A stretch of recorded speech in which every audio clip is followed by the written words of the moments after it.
have people ready to watch? All right. And we are live. Hello and welcome to Odyssey of Eternity. My name is DM Kenneth, and this is Tomb of Annihilation. As you can hear from the laughter, my party is laughing at me because my mouth is not working right now. But I am going to be pushing through.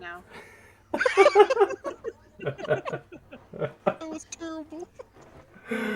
But, so, we are back at Tomb of Annihilation, our wonderful party, right on the side. Everyone say hi. Hi. Well, hello, everybody. Hi, guys. little bit of news for those of you watching at home. We have a merch store now. Those of you probably the same people that have been watching my stream for the past couple weeks. I'm gonna keep touting it because merch store, it's cool. We got a lot of cool stuff in there. Some items are actually flying off the shelf, so help and get it cool. Check it out before some of the limited time items are gone. So, last but not least, the party had just finished an incredibly long and difficult fight. And unfortunately, they managed to lose one of their own. Johann Cullen had given his life to save Dantalus through a nest of vipers.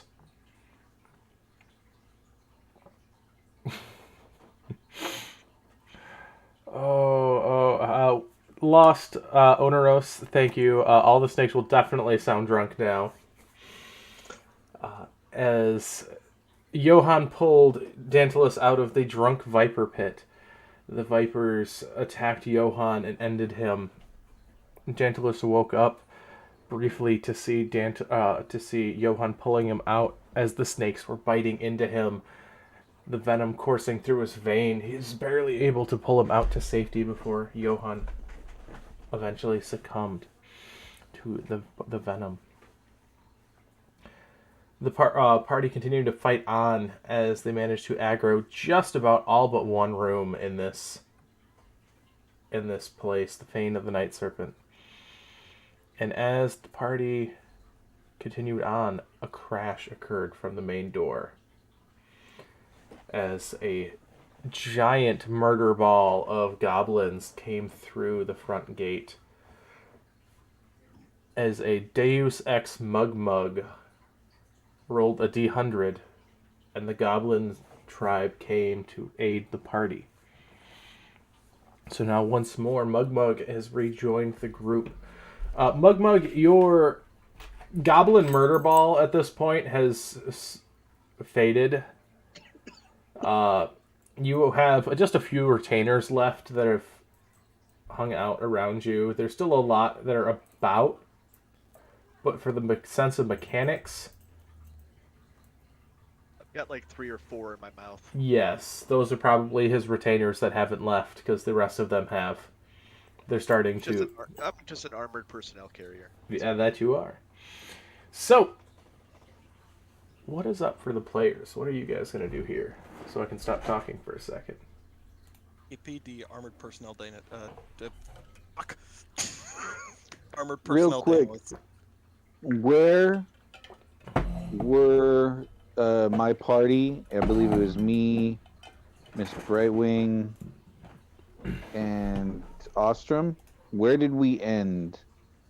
Did we end in room 14? I think we were in that big group.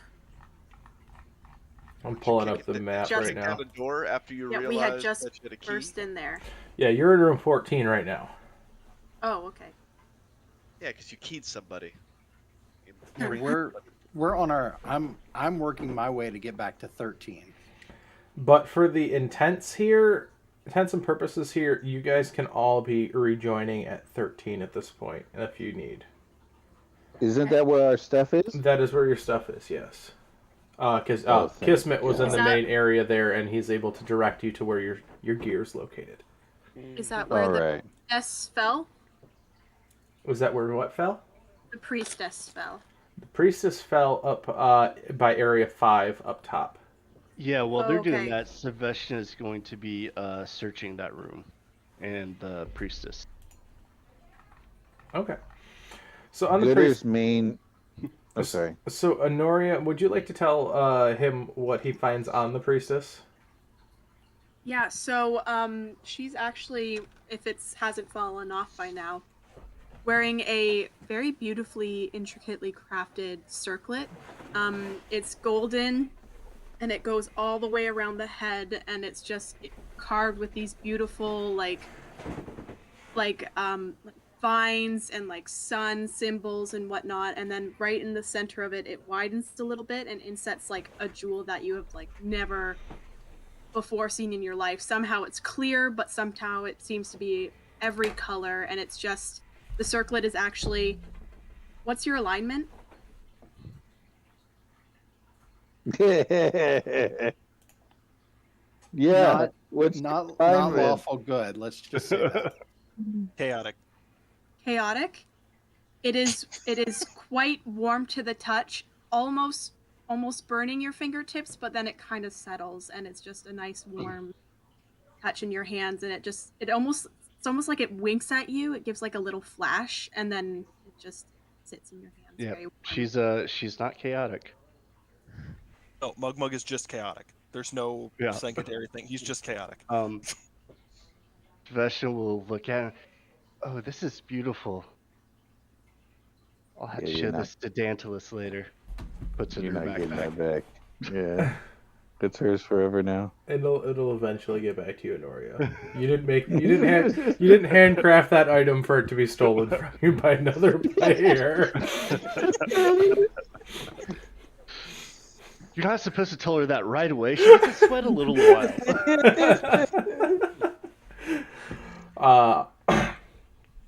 But you can have your fun with it for the meantime.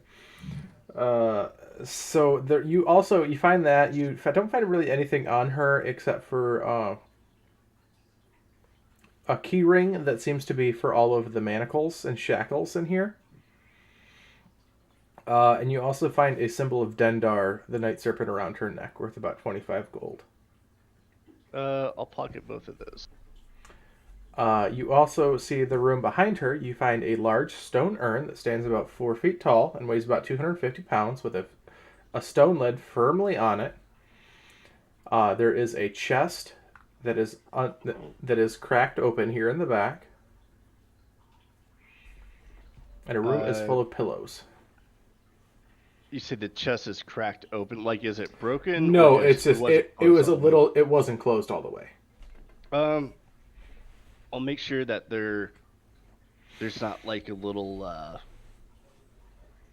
string or like a little trap, little latch that if I open it too far, something bad might happen. So yeah, I'll check for traps first, I guess. And then I'll try and open it. All right, give me a perception check. Or investigation. Well, I'll put this. It's an investigation. Oh, that's not bad. It's a 19. 19, all right.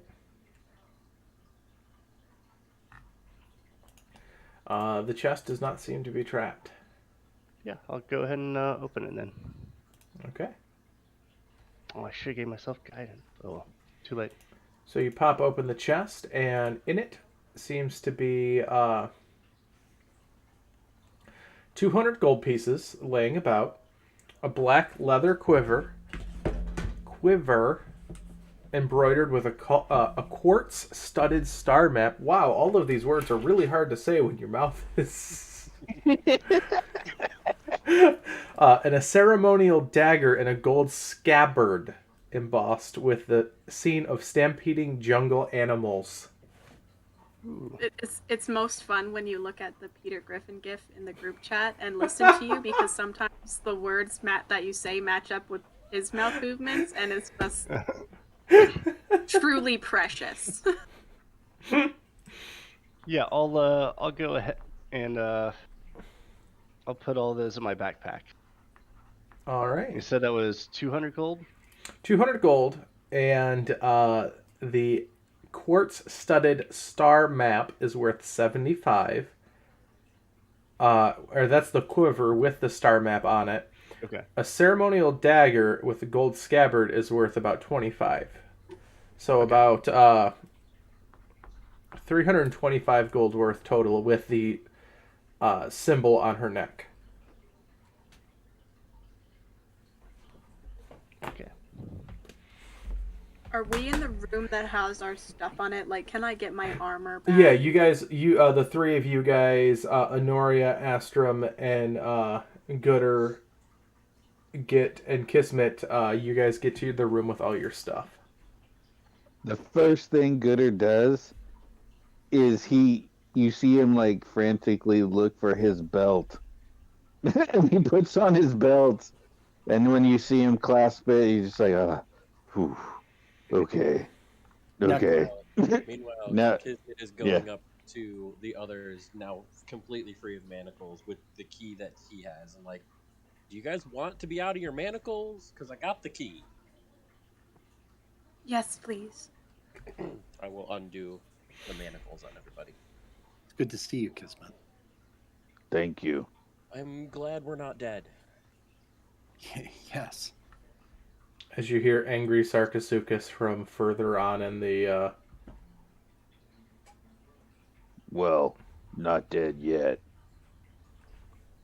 Yeah, we can wait on that, though. Wait, do I recognize the Sarkasukis sound?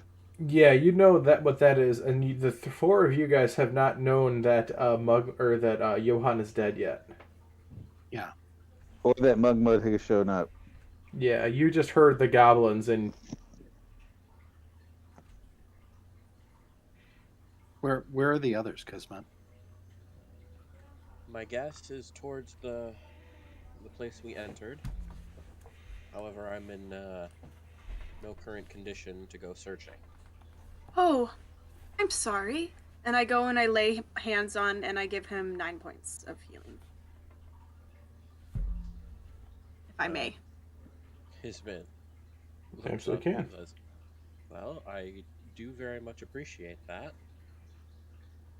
Hey, Ken, I hate to interrupt gameplay with a question here. Yeah. The armor of vulnerability that I have, the last time I wore it, we had protected me from the curse element of it. If I put that armor back on, I'm going to be cursed again, right? So I need to just move to my scale mail. That would be it, yeah. Okay. All right. I just wanted to check. I'll look around. I'm sorry. No, you're totally fine. At those who are with me, and I see how badly they are wounded, kind of coming out of the whole battle haze and whatnot. Is anyone needing some healing right now? Yeah, I'm bloodied.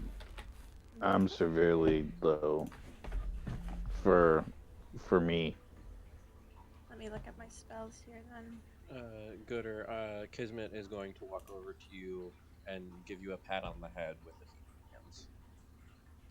I appreciate that. I mean, me super bloodied, I still have more HP than Dantalus does when he's at full health. But for me, that's really low. Yeah. Either way, you get it's only 4 points of healing, but it's better than nothing. Yeah, that'll round me off nicely. If we've learned anything, those small points of health can keep an air elemental at 1 hit point for the longest time. Which is still currently in the room, by the way. No, I get that. The blessed air elemental. While we're waiting, setting aside the stuff that is ours. I try to do a quick inventory of things that are not ours. Are there any things in this room that would immediately help us? That seems pretty obvious to Astrum.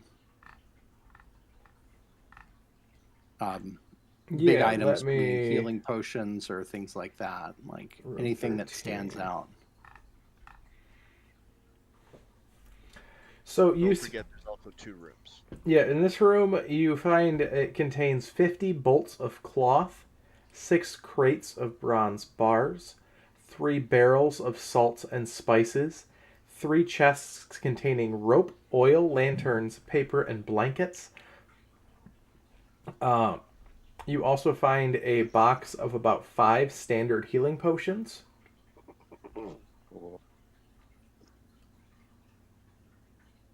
Nice.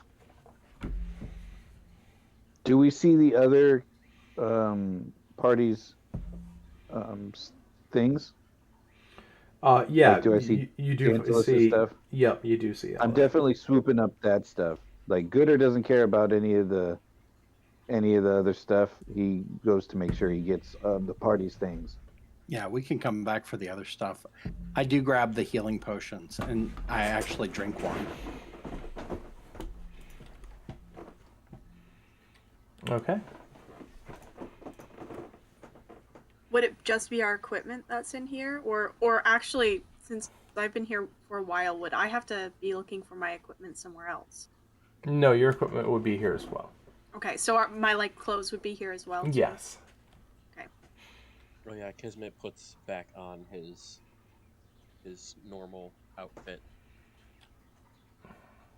Sebastian, after she looted that room, would start to make her way with Kaylin to try and find the other ones, other people.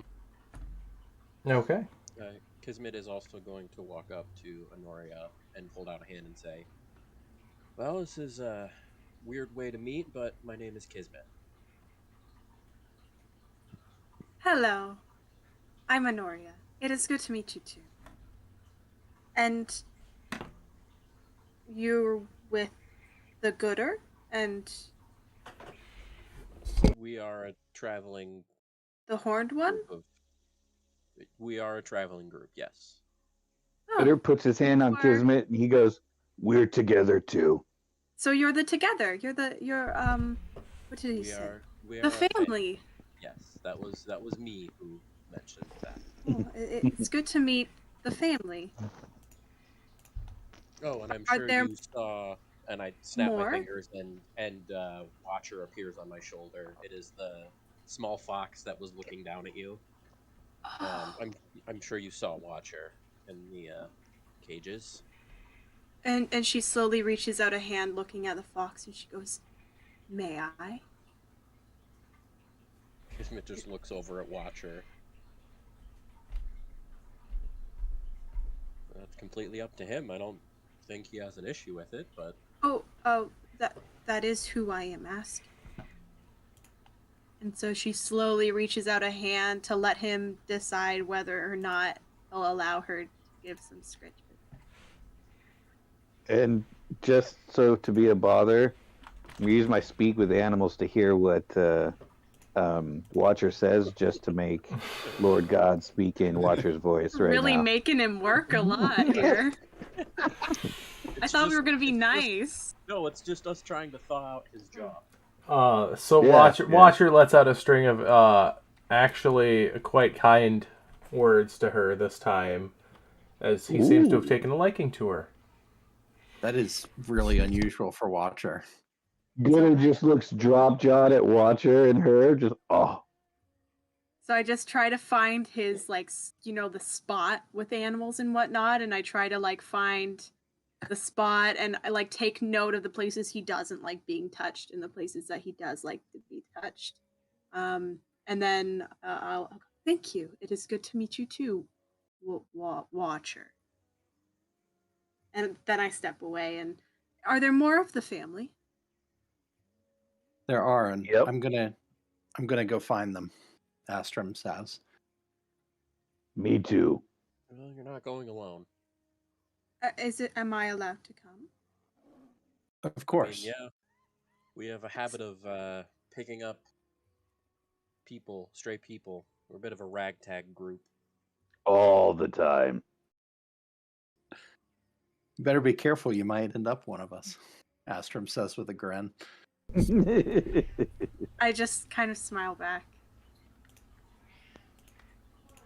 I do to know where the priestess is, though. That is very important. Probably with our friends. Either with Probably or where that noise is. I guess with that, we start making our way to 3. I'm sorry. I just want Um, to point out one thing someone just said in the chat of you have been forcibly adopted into this family. Forced adoption. Forced adoption. Gooder looks at Ostrom. Ostrom, how beat up are you? Like, how you feeling? He's bloodied, but he's steady on his feet. He pats you on the shoulder, puts his hand on your chest, and he starts walking in front. Gives you a quick little nod. Astrom is not too proud to let Gooder walk in front. All right. Make it to 3 or wherever we hear the noises coming from. All right, so you head back up that way.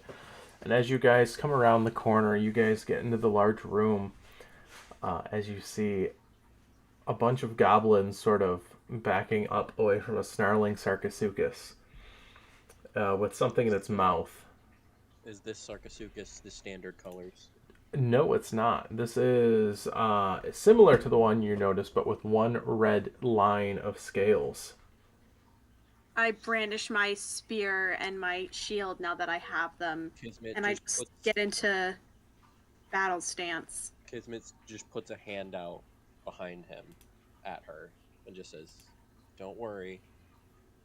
Kismet will slowly walk forward towards the Sarcosuchus and say, "I don't know if you can understand me when you're like this, Dantalus, but we kind of need you and you, not Sarcosuchus." Gooder just uses speak with animals. Danny, is that you? Well, I'll definitely notice that there because we were going to start heading down. Kizzy? I might look at Kismet as Watcher's right there. No, I don't think he'd actually know if he might just growl in general. I'm not. The Sarcosuchus and me are not happy. So I will. I have speak with animals, bro. You can speak directly to me. Oh. Well, I guess Can he speak with something in his mouth like that? I can't. I've got 3 goblins in my mouth and something else, and I got to put it down. Oh. So are we meeting in 2? Is that where we're at? Yeah, you're meeting in like the 2 area. That's a good spot to meet. Okay, so large enough to accommodate your form. Yeah, so I want to find a nice area to be able to set down what I have in my mouth. So I will open up and I'll let the goblins that are still in there, I'll let them jump out and go do whatever they want to do with Mug. And then I will open up all the way, and with I'm assuming I have a massive tongue, I will basically push out Johann's body and set it down very carefully onto the ground, and then I'll pull my tongue back in and I will drop polymorph. Okay. And then I'm gonna point at Kismet and say, "I need to talk to you," and then fall over, because as I only have 1 hit point. Gooder breaks for it. Gooder sees them 2 passed out on the floor, and he doesn't give a crap about the goblins. Although he is interested, did he recognize any of the goblin patterns or anything? You definitely heard Mug's voice when you hear in the group.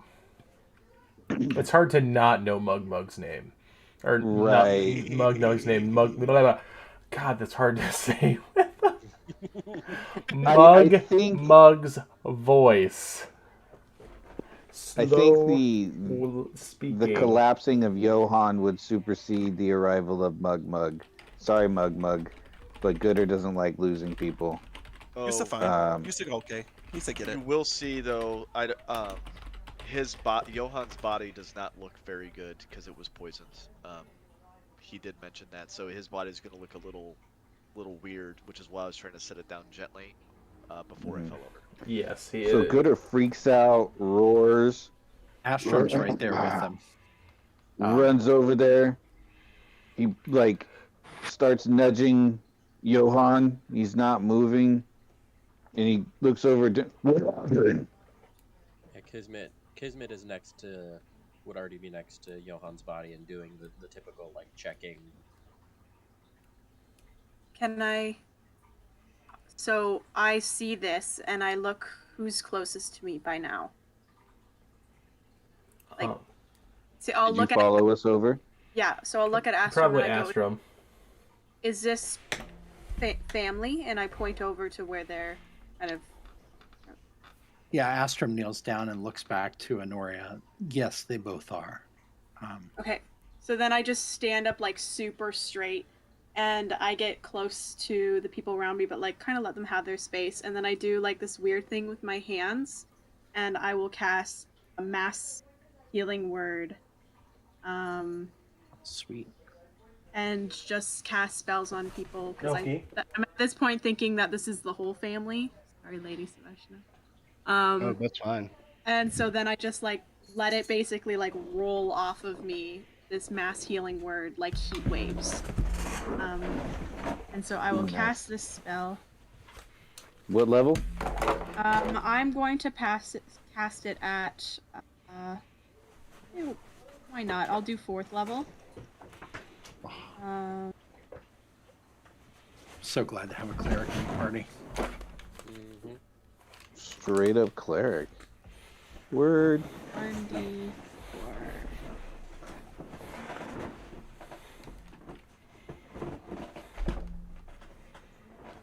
And then I'm gonna roll one more d4 as well. I just want one more d4.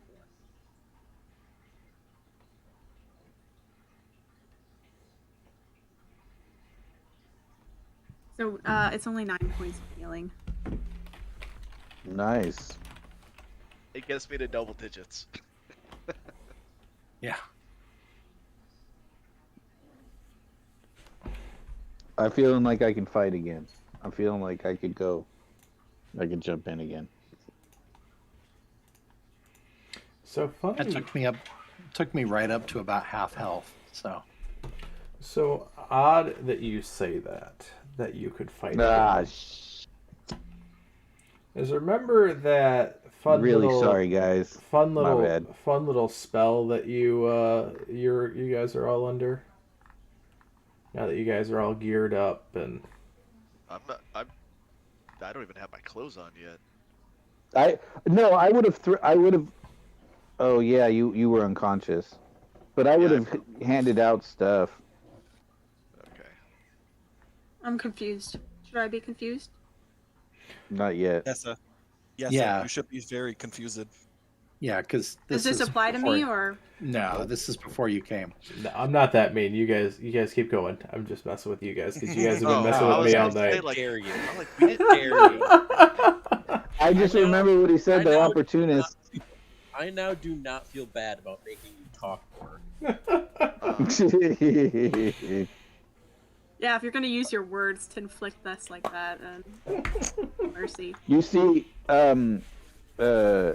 Honoria, you see, I handed out to Dantalus his stuff, and then we've set Johann's stuff next to him, but there's still another bag of stuff that belongs to somebody that hasn't shown up. So you know that there's probably somebody else. Oh, there's more family. Like, Astrom. I'll point to the bag and. There's 2 more. You do see Kalen is with you guys at this point. He's haggard and ragged, but he's here. Oh yeah. If Kaylin's shown up, then so is Sebastian. They were together.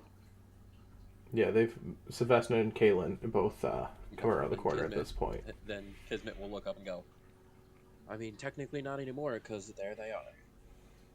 He throws them their stuff, and he sits down next to Johann, who isn't moving. Sebastian, as she walks up, look what I found in a hole. Pointing at Kaylin.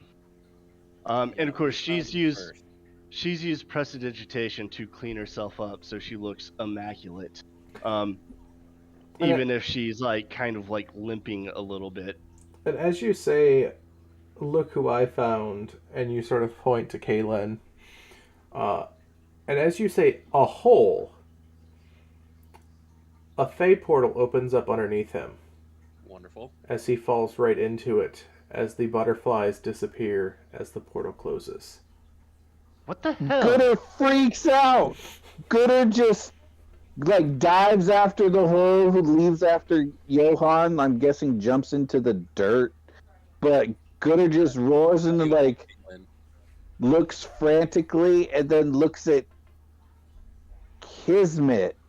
Kismet is face palming right now, just like full head, just full face in hand, just. Astrum had been like in the process of getting out oils from his satchel to like do basic funeral rites on Johan, and he just looks so put out, and he just puts them away. It's not Johan's body that was. Johan's It's still here. Kismet. Not Kismet. I'm Kalen. sorry. Kalen. I'm sorry, Johan. My apologies. And Gooder's just like pacing back and forth, and then he realizes that Johan's dead, and then he goes and runs over next to Johan and is like looking up at Noria and Ostrom and Shaveshna. Anybody who he knows who could heal, and it's just like, can we do something? Oh, did the idiot finally die? You will not the dead Saveshna. Do whatever I want, sweetie. And Sylvester dies. I'll walk over and I'll check his forehead and check his pulse, and then I'll just definitely dead. Lay a hand on Gooder. Checking.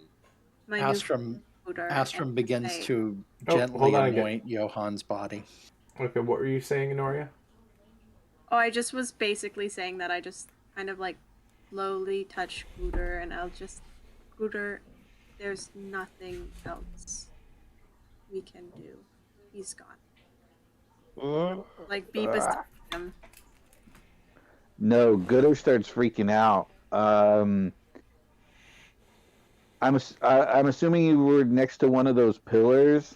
You just see Gooder unravel his tentacles, and I'm probably I'm not gonna necessarily go nuts, but I am gonna go nuts on this pillar, and I'm just gonna start beating the hell out of this pillar, and just roaring, and I don't care about the noise that I'm making or anything like that. As you see that Gooder's not dealing with this very well. Well, I don't think we'll have to worry about Rashni himself coming. I wasn't able to finish him off before I had to flee the throne room, but the infidel is on his deathbed for sure. I'll just look at Saveshna and I'll say, what about his priest? Dead as well. I made sure of that. Where? Oh, well, near the entrance. I immediately rush out and try and find the room where the priestess was, to search her body. You find her body quite quickly, and it's already been searched. So who is that? I'll come back into the room. That is our new traveling companion. Have I come back in at this point? Yeah. I don't feel okay. Yeah, and you would probably notice at this point, Lady Saveshna is about 6 foot tall. She's wearing very well crafted adamantine armor. She has a crudely crafted adamantine short sword on her left hip, and a just plain leather whip on her right hip. She has long black hair with olive skin, and she clearly has honey gold Yanti eyes. So, like, I guess I've heard you kind of be like, well, who is this sort of thing. So we're on par. We're the same. We're roughly the same height. So I'll just kind of like look and watch you for a moment, just kind of like taking you in and like just a slow, steady gaze, like not like it's kind of weird almost. And it's just like she's just like watching you and she goes, I'm called Honoria Brightwing, and you are the family? Oh, dearie, no. I am Lady Gooder speaks up and Saveshna. goes, "Yeah, we're together too." Ah, Hmm. family just keeps getting bigger. More chattel to carry on with. And check your chat. And so I realize. So you said that you're Lady Saveshna, so I give like a slight inclination of the head, as I acknowledge your status. And Upon seeing you do that, Kismet calls out, "You don't need to do that. You don't need to do that." Shh. And Lady Saveshna just goes, shh, looking at him. oh well, there are many customs apparently that I do not know. So what's one more?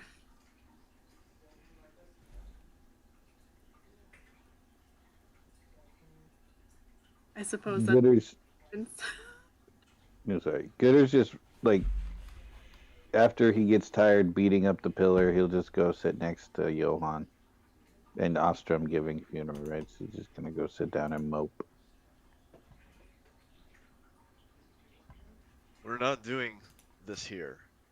And I will have put on the first clothes that I had, and I am going to take the robe of stars and put that over Johann. Astrom helps you put it over. And then I'm going to look at Kismet. And then at Watcher. Kismet is going to look directly back at you with a look of, I think I understand where you're going, and I agree. I want to talk to your father. Kismet will put Watcher onto the ground.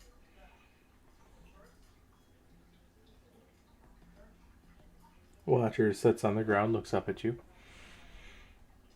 Is he looking at me or is he looking at Kismet? Looking at Kismet right now. I'm looking down at Watcher and I just say, "It's him who wants to talk to you," and I point at Dantalus. It looks over to Dantalus. I don't want to talk to you. I want to talk to the other one. I want to talk to you.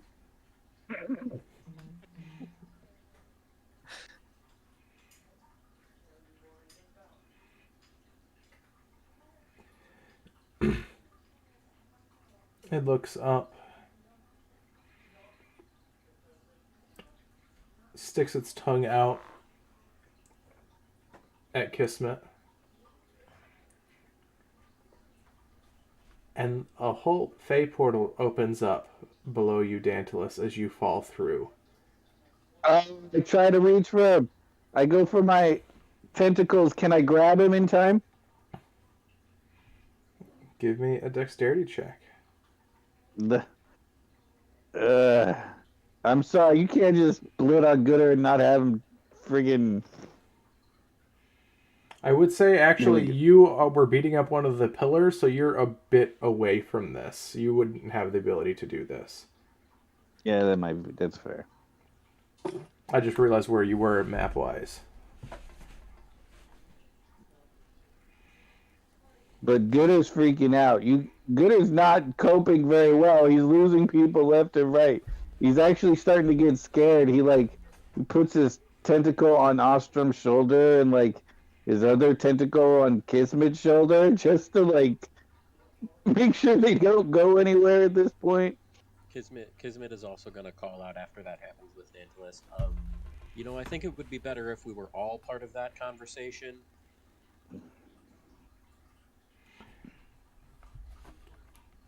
Watcher just looks at you and just sticks his tongue out at you one more time. And sits down, looking at you just with the audacity that almost like a cat would have. Just being like, no. Kismet is just staring back and lets out a huff and just, I don't know what I was expecting, and snaps, and Watcher just poofs. I was Astro. like on my way to go scratch him, and I go, oh. Astrom works on trying to calm down Gooder. All right. So, Dantalus, is this a conversation that you'd rather have with the group, or would you have it in private? No, we can have the conversation here because I think most people here are very good about keeping player knowledge separate from character knowledge. Yes. So, I don't think that's fine.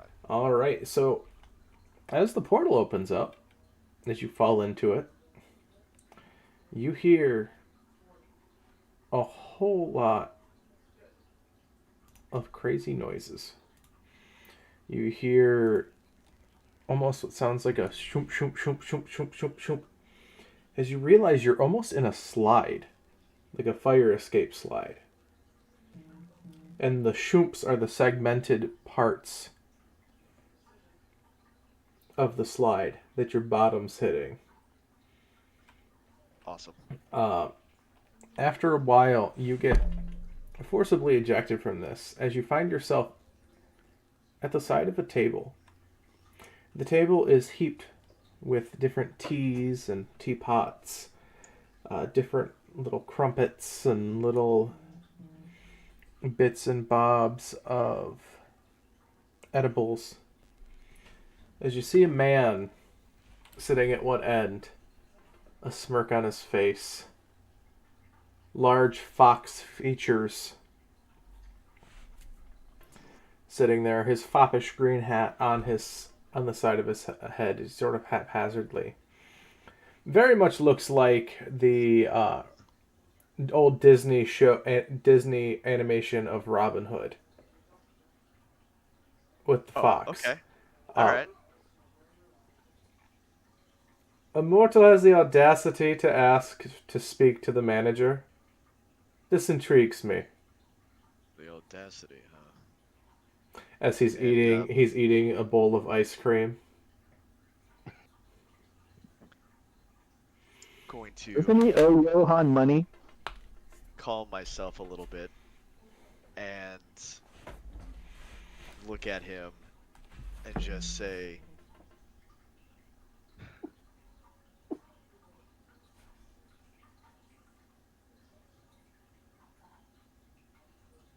one, this is not audacity, and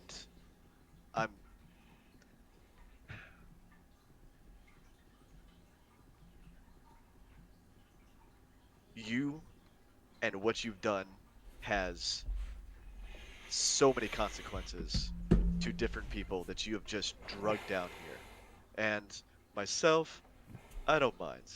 I'm up for this. And you know, maybe Johan was too. The guy was a little bit of an asshole, but here's the thing. He's now dead because of you. And now, his wife, kids, his best friend Bubba, they're never gonna know. They're not gonna know what's happened. So yes, I wanted to speak directly with you because I think that you should allow us an hour, 2 hours, something to where we can take him back properly, give him to his family, explain what happened, and at the very least, give them some sort of closure instead of you just shooting out a body onto their front porch. You see him sort of nibble on his bottom lip. I have more class than just dropping a corpse onto a porch, especially those who have helped me in this endeavor. What you fail to see is that I had to make the hard choice to sacrifice a few in order to save the world. The soulmonger is devouring all of the healing magic in here and corrupting this place. And I chose a few heroes, or sometimes zeros, that had potential at least to grow. Oh yes, I see that you've done such a fabulous job of making all the sacrifices for other people to actually do the sacrifices for you. You're doing a stand-up job. I mean, I'm not going to touch on Kismet right now because the way you treated that kid, honestly, I kind of want to throw a fireball at you just for that right now. But we're not here about that at the moment. Yes, And we I'll are not. Cosmic And I'll law take a number. states that I cannot interfere directly. So I have to have agents, willing or unwilling. But let it not be said that Renard does not pay his debts. What'd you say his name? Renard, Okay. the Fey Prince of Trickery.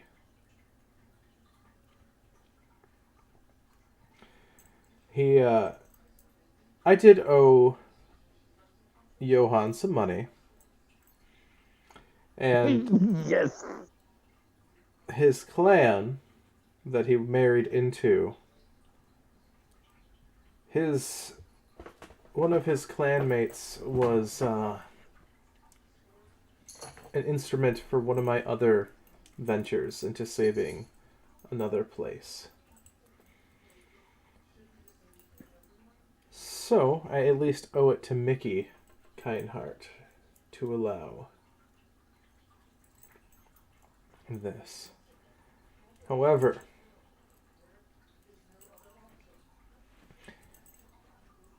I can do this. However, it will put you right back to where you were in 1 hour's time.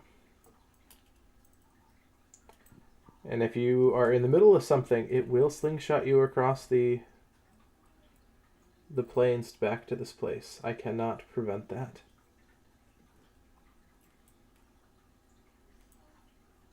Also, your friend Kalen is well kept. He is returned to his wife.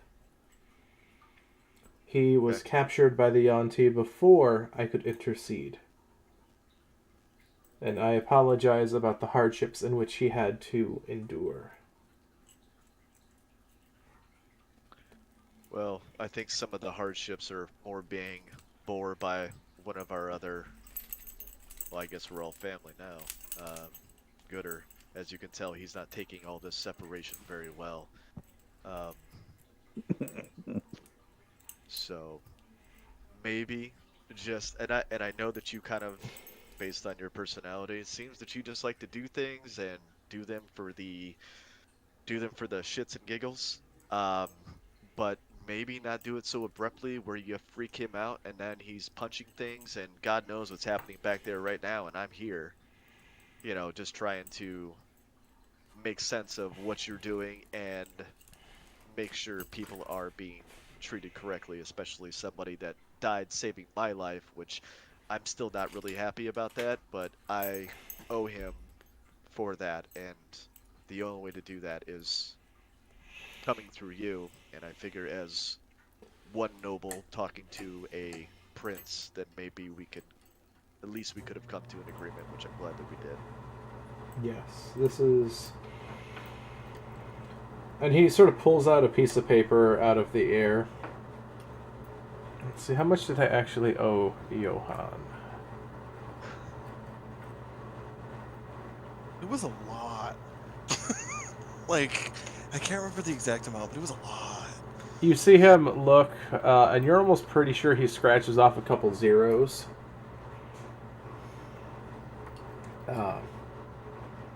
Thinks about it, and pulls out a very ornate platinum coin and slides it to you, Dantalus. Give this to Tammy Lynn. Okay. She'll know what I'll it take means.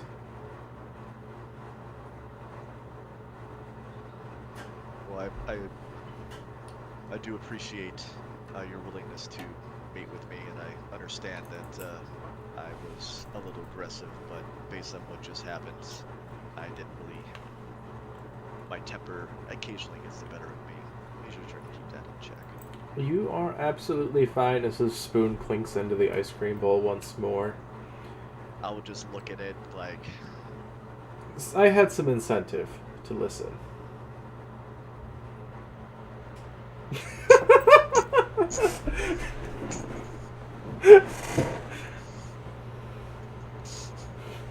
I'm You sorry. hear his heart beating. You hear his heart beating. Would you awfully mind, unless there's, I really don't have any other requests, that's really the main one. So 1 hour you said that we'll have? Yes. Okay. Are you able to get us at least to their property? I don't know how close you can get us to them. Oh, I can get you there.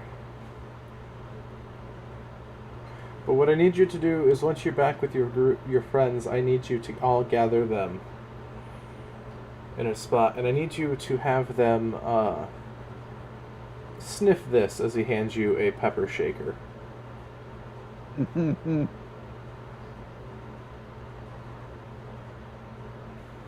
it feel magical? No, Or does it's this feel like- simply just a pepper shaker. Okay, so this might be okay. All right, I'll just take it.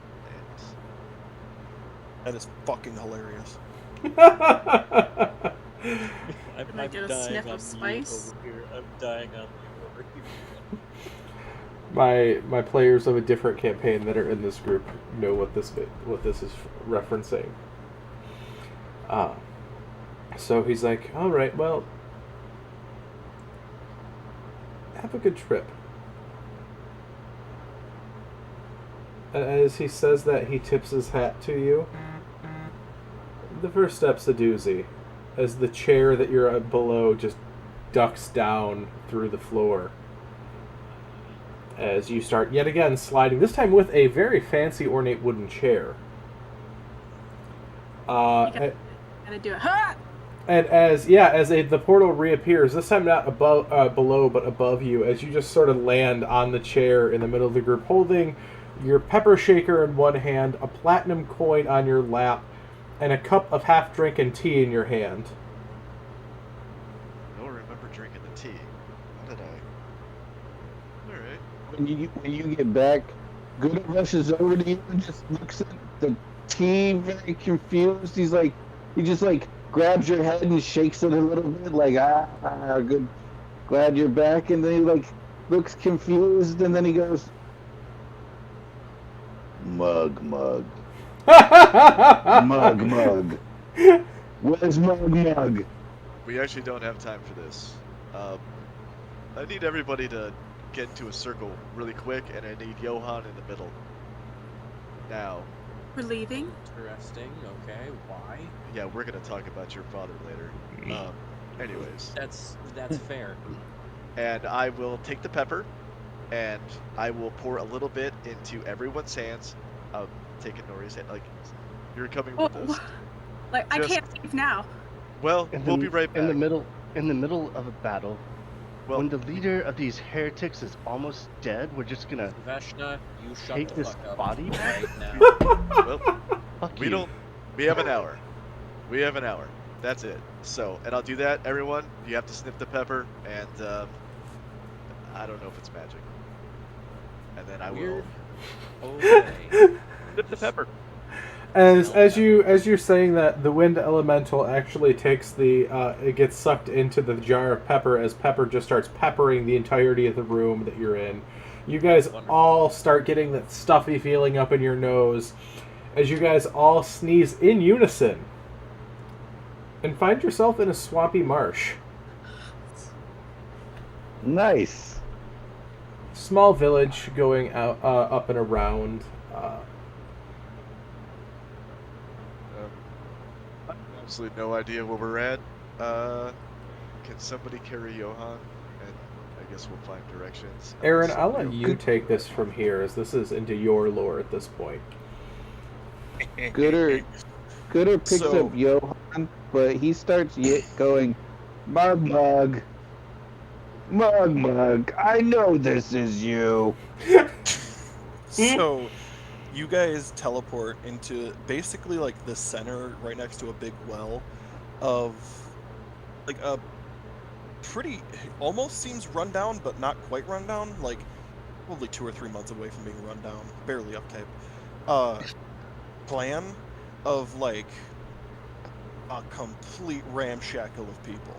there is no way to like figure out. I mean, there's races of all kinds in this one village. And you see standing kind of over like by this house that looks a little bit bigger than the rest, but only because it has mostly metal, whereas the rest of them are made of wood. A like 7'9" full orc with like, she appears to be like smithing something, and she just looks up and kind of nods and then immediately flashes back and drops the hammer, and you just hear, Johan? Johan? Is that Johan? Are you Tammy Lynn, by any chance? Yes. Is he fucking drunk? He drunk again? Oh boy. As she picks up hammer and starts walking towards him. Unfortunately, no. Gooder, holding him, gets down on his knees to present the body. Yes, drunk. It's a different D word, my dear. Dear? Dumb. Gooder looks up, just very sad, fighting back the sniffles. Tammy Lynn, he fell in battle, protecting his friend.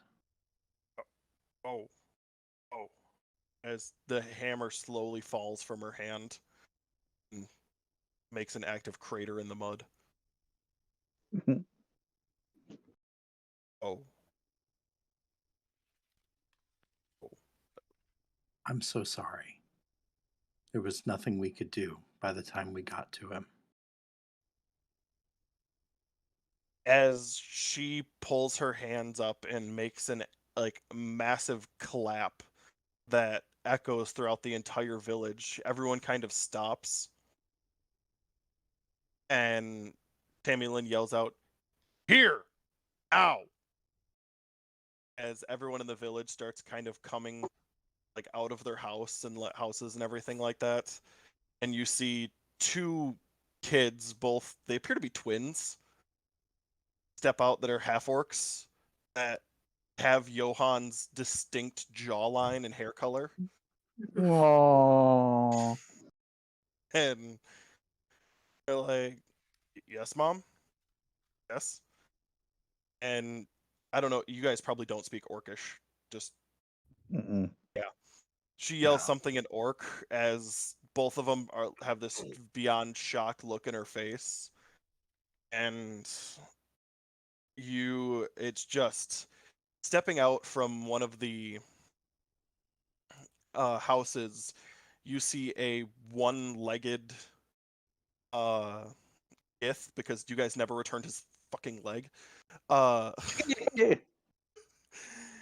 One-legged Ith just comes out. It looks very old, but very, very wise in his years. And he comes walking up to you and goes, "Are you the adventurers that he went with?" Are you Bubba? As a matter of fact, I am. I am Bubba. He was not lying about Bubba, everyone. I never thought he was. I didn't know. You never knew one way or the other. We didn't find your leg. I'm sorry. Yes. Gooder realizes who the kids are, and he realizes that he's he like stands up. He's not like sad. He doesn't like show like his sadness. He presents Johan's body to the kids, and he goes, "He was small, but he was very strong." And then he'll hand the body to the children. Yeah, that's how Daddy was. Daddy was strong of will. We'll put it that way. He knew, he knew. He had a certain set in his ways. He didn't change very often. But well, as per custom with this village, when someone dies, funeral pyre, nothing left to come back. We've yes. Well, you may not want to. I'm just gonna throw this out there. If you happen to have a cleric, somebody to keep his body from decaying, in about maybe in about 6 months, give it a shot and see if you can like resurrect him. Um, as of right now, there's a curse, and which is why he's not alive, which is not fabulous at all. Totally understand. Um, but that's also why we brought him here, was to kind of explain that to you. All right then. We're about 2 days ride from Mulemaster. Kindheart got quite a bit of money built up, so we should be able to hire a priest to stay out here for about 6 months. And then, oh, here, and to Tammy Land, I'll hand the coin that I was given. This is from Renard. He says that he owed Johan money. This is it. I guess Mickey knows him. Foxy guy. Oh hell no, Mickey. Anyway, she takes the coin and like goes to bite it. It slightly bends, but not enough. She's like, okay. And And so yeah, she walks back into the house and comes out with like she starts like setting funeral pyre stuff, and then the kids say something in Orcish to her, and she sets the stuff back down and looks kind of confused about the whole thing, kind of like, oh okay. And Bubba Bubba walks up to Kismet and goes, "So, do you have the fishing pole he owed me?" Out of character, did we have the fishing pole still? No, we had left it. oh, it's at the village. He gave it to Oh, the village. it's with the frogs. Yep. So He went when he is fell through that that butterfly portable. He I had him carrying it because I was carrying the food. yes, the fishing pole. But It is I currently do. with a village of frogs. But What? Gooder goes up to him and hands him the bag of stuff of Johann's that he had. Just goes, here is Johann's things. Maybe what you want is in there. Bubba takes it and immediately hands it to uh one of Johann's kids, and he's like, "Johnny, I believe this is yours." And Johnny picks it up. Oh yeah. He starts rumbling through it, and he goes, "Daddy wore a helmet." He pulls open a helmet, and he's like, "Daddy wore a helmet." Uh, yes, we had found that, and he was wearing it. Hmm. Never thought Daddy to wear any kind of armor. He don't really. Well, then, interesting. Uh, As he puts it under his shoulder. the robe that we currently have over your Mhm. father. I promised him that when he came back here, that I would give him that the robe of stars, something that I guess is kind of an honor for people like him that fought wherever we are, looking around. And I promised him that I would give it to him. So that's if you guys are able to bring him back, that's his. Bubba goes, you got yourself a robe of stars. That was high ranks amongst the Zerai armor. Not many people had those. Yes, as he In told me, fact, and I we only had promised a him that. few in our entire division, Yeah. but we were more special forces than most. Oh, the stories we could tell. got about another like 50 minutes here, so I mean, if you got some really good stories about Johann, I mean, Yes. Well, Tammy Lynn, I believe, is in the middle of dinner, so and it is the 5th day, so let us all eat then and share stories of Johann. Yes. can we count this as Eat. can we count this as a short rest, Ken? If you're there, Lord Almost done, God. Ken? Ken. Probably stepped away for a minute. No, sorry, it was muted, and I've been Oh, speaking, and yeah, you can count this as a short rest. Yes. yes.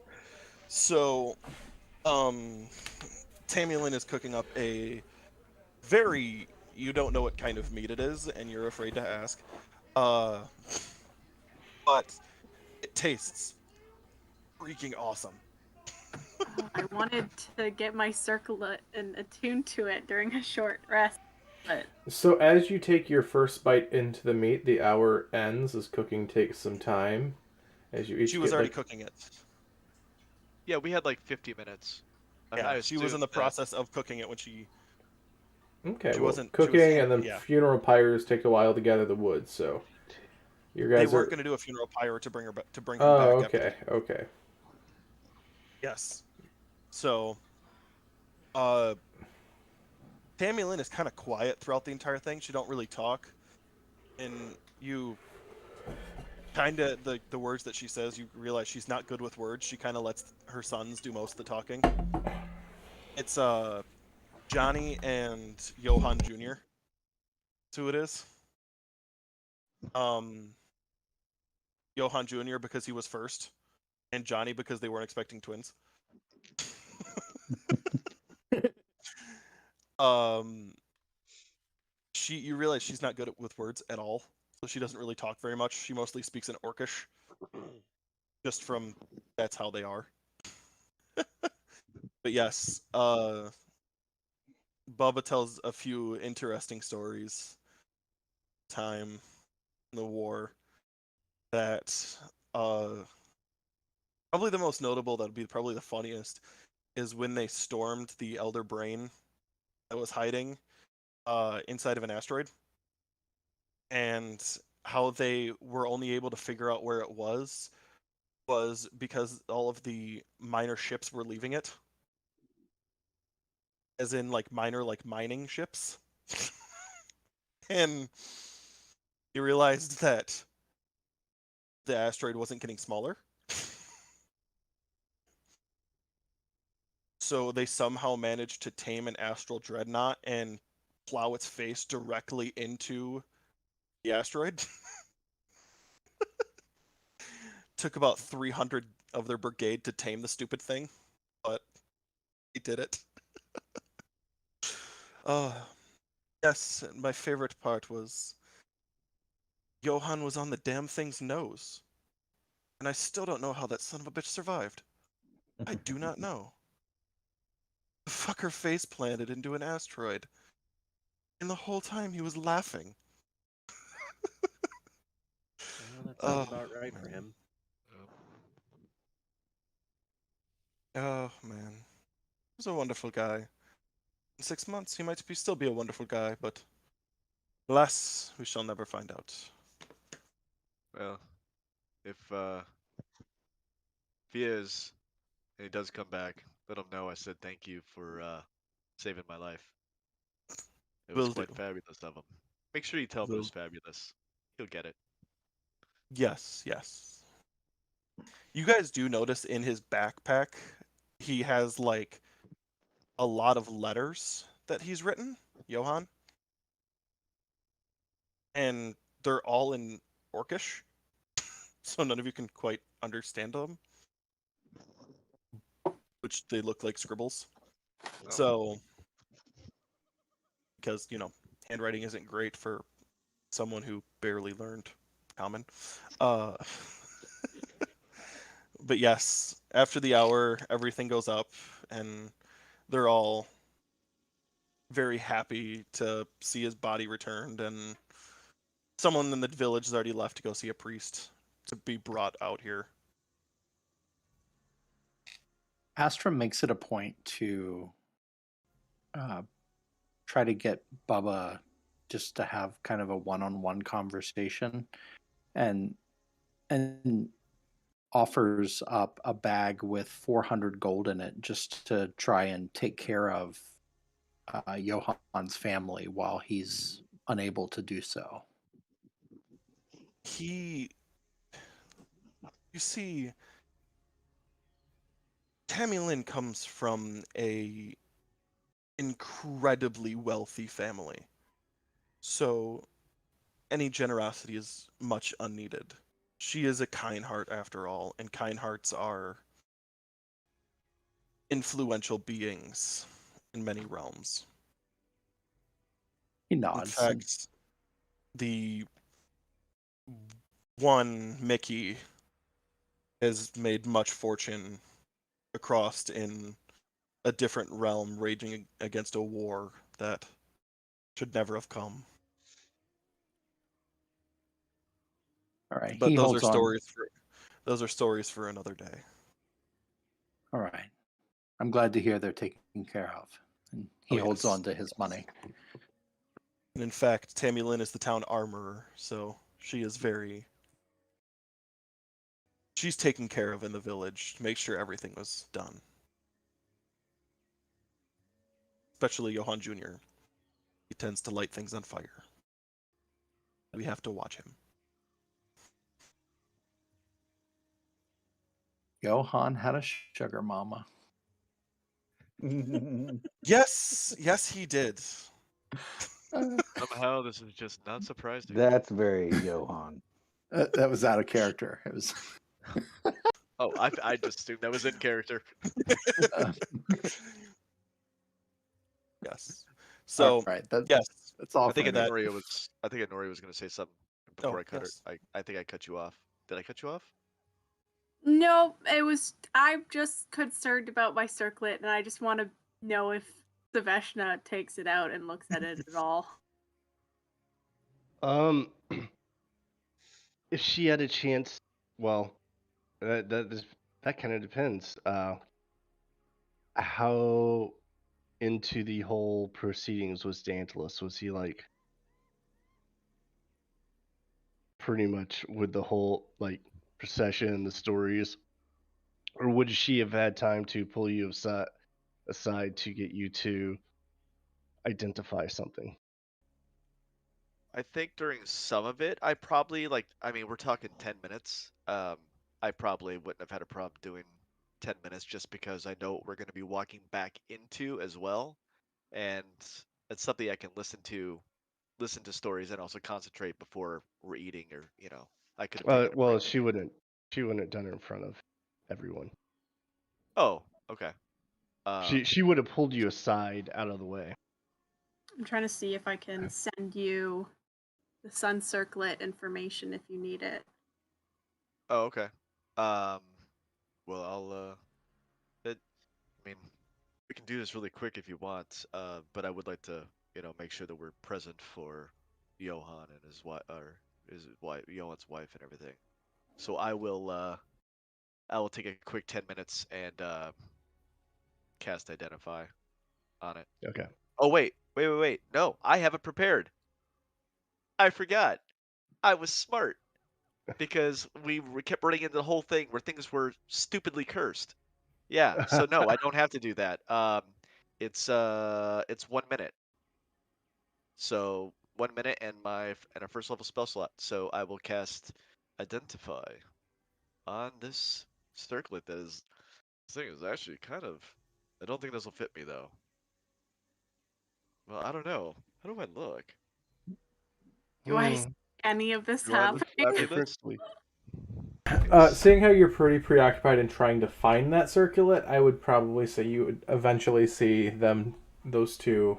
I was gonna say my perception is +8. I think I have yeah. You're pretty actively looking for this thing. You've been pretty frantic about it since. You're right back, guys.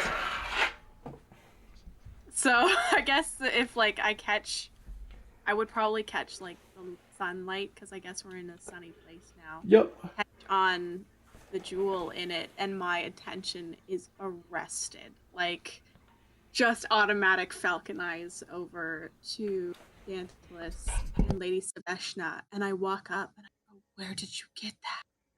Oh, Where did this? you find it?"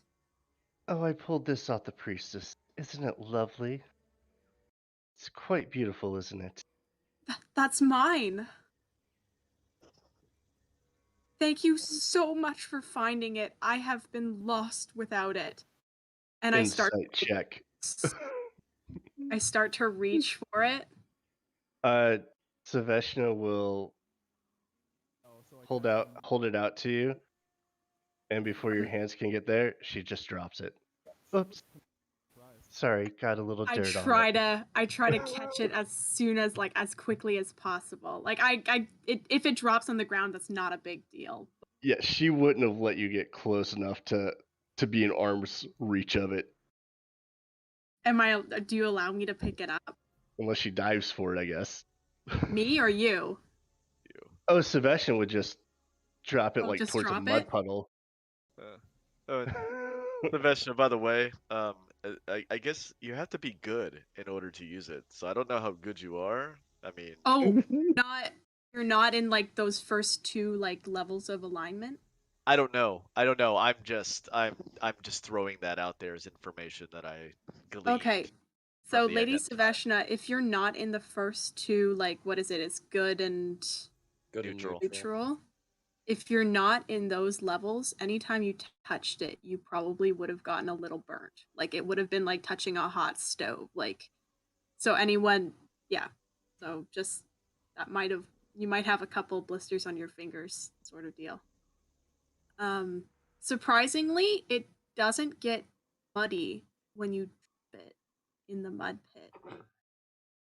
And so Honoria reaches for it, and as she touches it, just for a brief moment, the jewel just gives this flash of light, and you just feel a burst of warmth, and then it fades away. And she takes it and she puts it back on her head, and it just gives a soft, warm glow before it kind of dies down. And I will start to attune to my little circlet again if I can. Sebastian will just spin on her heel and walk away. I mean, it did look kind of good on me. I don't know if you saw that. I mean, it was. But it looks good on anyone. It looks good on anyone. I will just say, you never asked Sebastian if she found anything. Me? Yeah. Well, no. Yeah, I don't. We never got to that because we literally jumped into, "Hey, sniff pepper, we gotta go." So yeah, we never got to the point of asking. Yeah. Well, I'm just saying, it's Sebastian would never offer up that information without being asked. Makes sense. I figured that was where your character was, but obviously Honoria doesn't know that yet. She probably just assumed oh my goodness, you found it! Thank you so much. Now I'm gonna go in and eat some of this home cooked meal because let me tell you, we haven't eaten home cooked in a long time, and bam. Yeah. Also, everyone would notice that Kismet is very, very awkward in the entire process of this. He's definitely feeling bad about this entire circumstance, as it's plainly written on his face that he feels partially responsible. So you notice everyone's laughing and all this different stuff. Obviously, Tammy Lynn's a little bit quiet about the whole thing. She kind of, all of a sudden, you guys look over and she's not there for a second. You guys are this massive orc woman just disappears. And Danielis, you feel a tap on your shoulder, very, very gently, as Tammy Lynn is standing over behind you. And hello. She goes, "Book." She's holding out her hand. Oh. Yeah, I'm like. Do you you give her your spell book? Oh, she wants my book? Yeah, she's holding out her hand and says book. Oh. Oh, okay. I don't mind. And I will hand her She my takes it and walks away. And is only gone for about 10 minutes. And you guys continue on, chit-chatting, kind of celebrating the life of Johann. And she walks back, sets it down in front of you, and you notice it's finely crafted and like coated, so it's like a book cover of adamantine with the Johann sigil on the front of it. Oh. So like it's a like a lock cover for books. Yeah. It has that, and she sets it down in front of you and just goes, "Protect book." I will, and this is beautiful. Sits back down and starts eating. And with looks at his book, looks at Dantilus's book, looks at his book, pets his Tamulin, book. Tamulin my stands book. up and just goes. Tamulin stands up and goes, points at his book, points at your book, and goes, "Same." No, Aw. my She sits book back was down. my book. Perfect from Silver Song. No need for anything. And with Good that, book. Good book. the hour ends. As you guys Chong. are very almost comically and violently yoinked back to your plane, back to the Fane of the Night Serpent. Not a yeet, it's a yoink. It's a yoink, yeah. And as this is where we are going to take our intermission for the night. All right. Okay.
those of you that don't understand,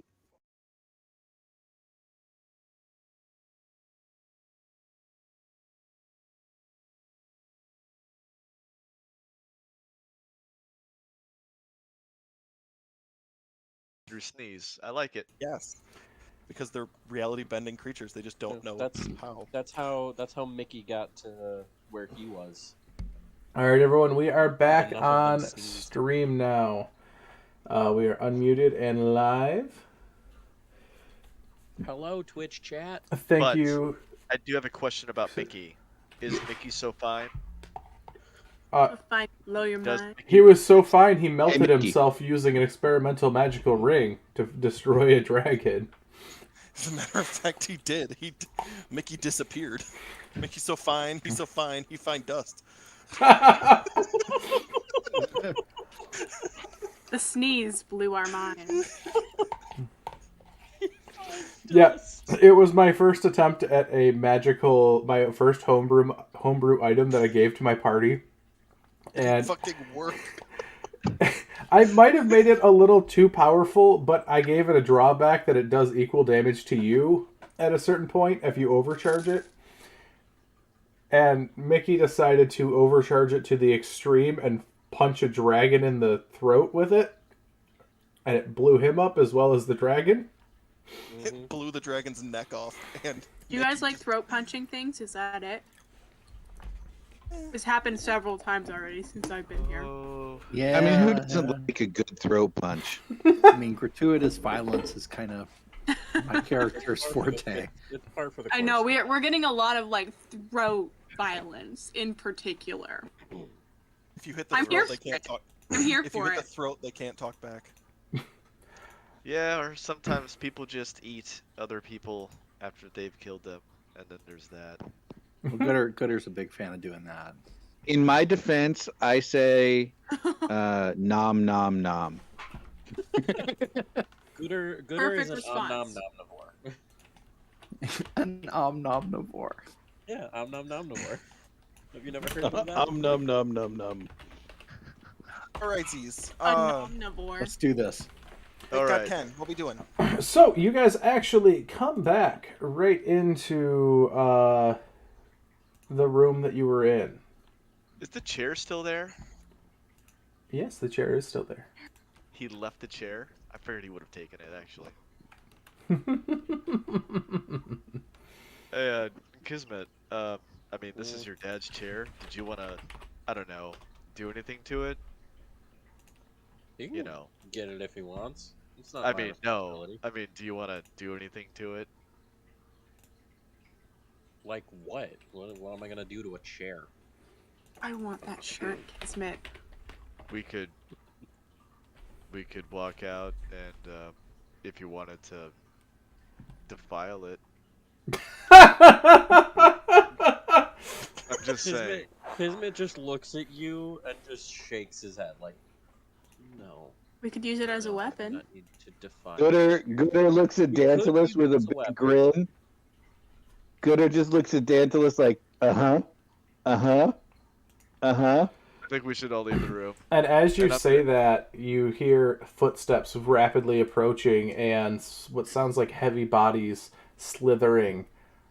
As through the door, you see a flaming sword come around the corner. As you see Ras Nasi and his entourage of royal guards. I kind of wanted to throw the chair in that general direction. Well, you can, because this is absolutely initiative, because you guys are forced to fight unless you guys don't choose to. Are they coming from one? I don't think they get to choose. How many right? They're roll- guessed. Well, no, they can choose, but their brain will melt. So they're coming from up room 9. They're coming up by that gong. So they're coming through that hallway there. Oh, okay. So they're just up on that platform, and what you see there is you see 2 abominations with large snake-like bodies. You see 4 Yanti purebloods with their scimitars at hand.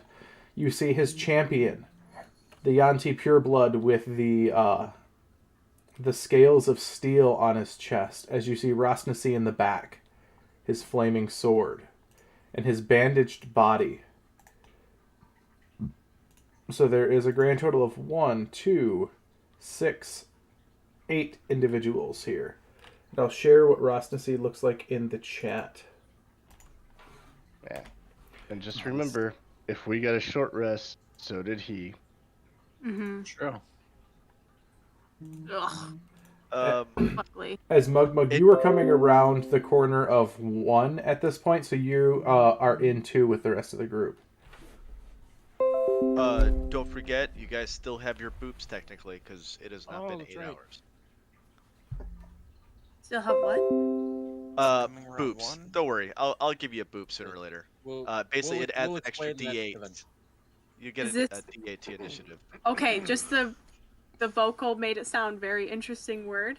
So, a boop.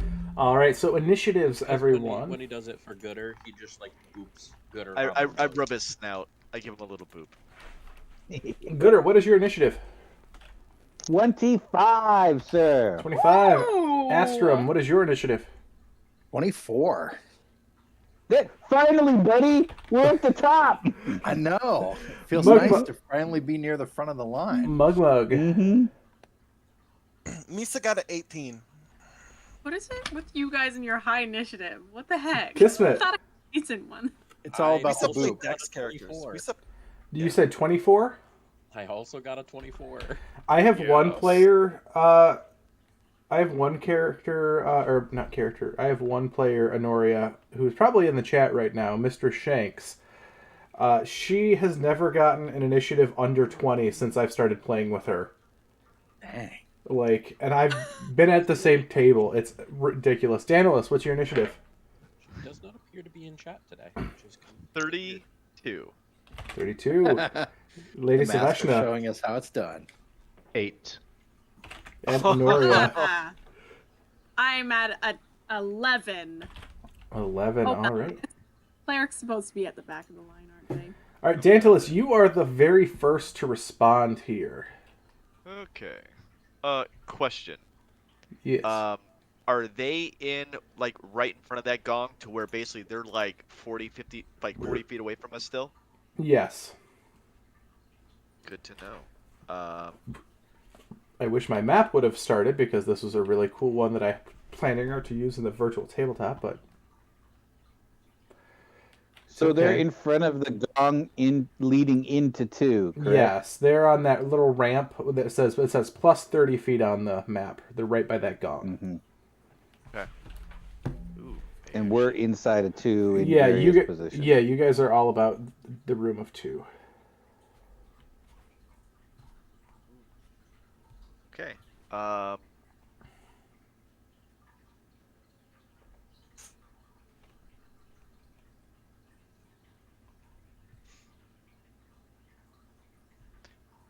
I'm Fireball.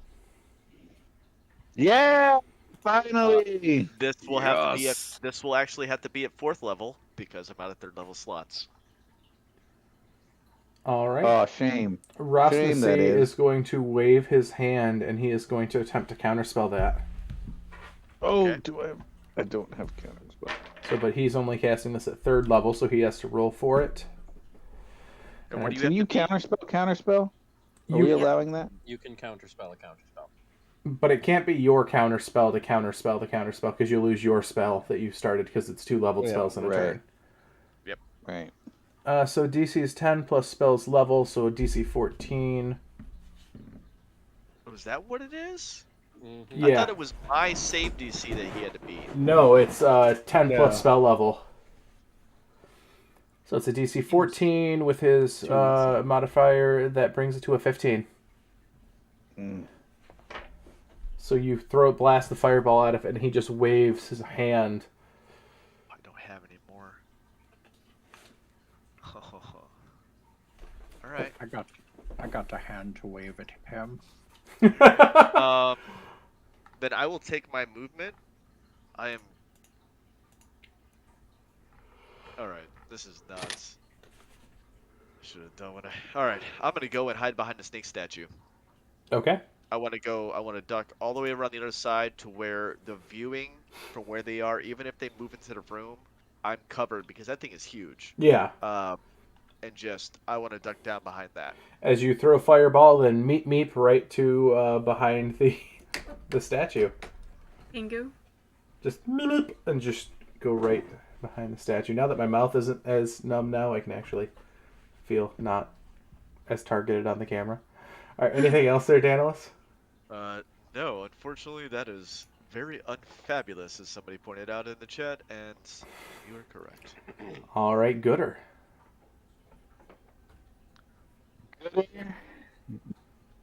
What's the biggest thing in that party? Is it the Abomination or the Champion or Rosnasi? It's probably the champion's only a medium creature, but the two abominations are large. Okay, so he's not gonna attack on the first round, and I know that shocks people, but hear me out. What he's gonna do is he's going to walk up very slowly, growling, just mad dogging. To use a potion or something, that's an action, correct? Yes. Okay. And if you use your action, you get the full for value the healing potions. If it's just a like an ability potion, it's standard what it's written. Yep. What do you mean? So it's like if it's a potion of Dragon's Breath, you have to use whatever ability the Dragon's Breath says. Like if it's an action Right, yeah. or if it's a bonus action, but if it's a healing potion, we have the house rule of bonus action or action. And it changes the level of healing it does depending on if you spend your action or bonus action. Well, this isn't that complicated. It's a very simple turn, but I'm just trying to be as focused on the biggest abomination out of the two, and trying to get in the middle of them, trying to become the meat wall that Gooder has known himself to be, and he's going to use for his action his charm of heroism. It is time, guys. We are breaking the glass. It is time to use the special gifts that the snake lady gave us. And I think you're the only one that has one left. Really? Yeah, I used mine to summon animals, so Yeah, I'm using mine. I still have my healing one, but I still have mine as well. So it gives me a potion of heroism and bless for 1 hour. So I get a D4 for everything, and heroism is a D4 temp HP, and I can't be frightened, correct? Sounds about right. A D4 each round, I believe. Right? Yes. That's how heroism, I think, works. And then so that's going to be my... By the way, music is brought to us by Sirenscape tonight, before I forget. There, we're covered.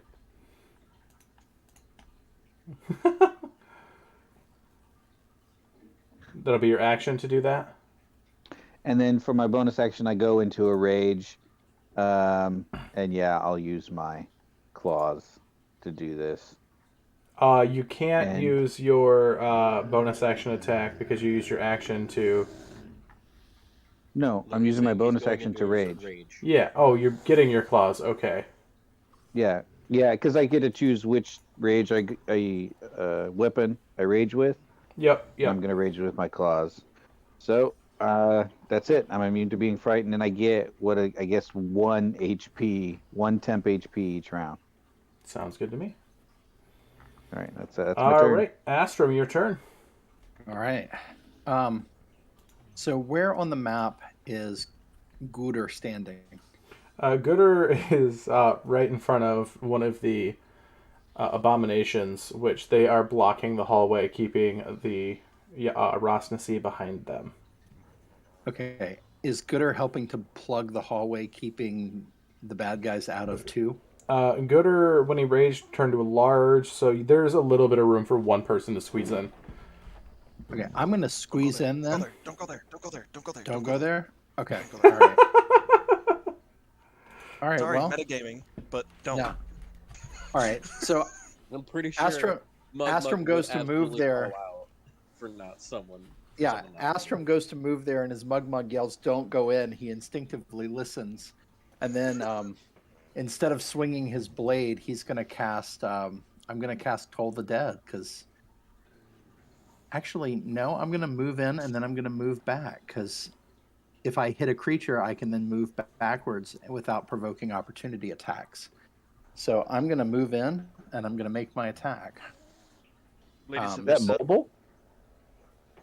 so you were asked to bring back the fly into the audio per the chat. So you're using. Don't do that. You were saying I am, that's Sunday's game. I'm using a shield and I'm using Bob. Okay, I thought you said you were using Toll the Dead. No, I decided not to. Okay, so you're still running. So you're still running in to swing. Yeah, and I can run back out. So oh, because you got mobile now. I don't have mobile, but I do have Relentless Avenger. So.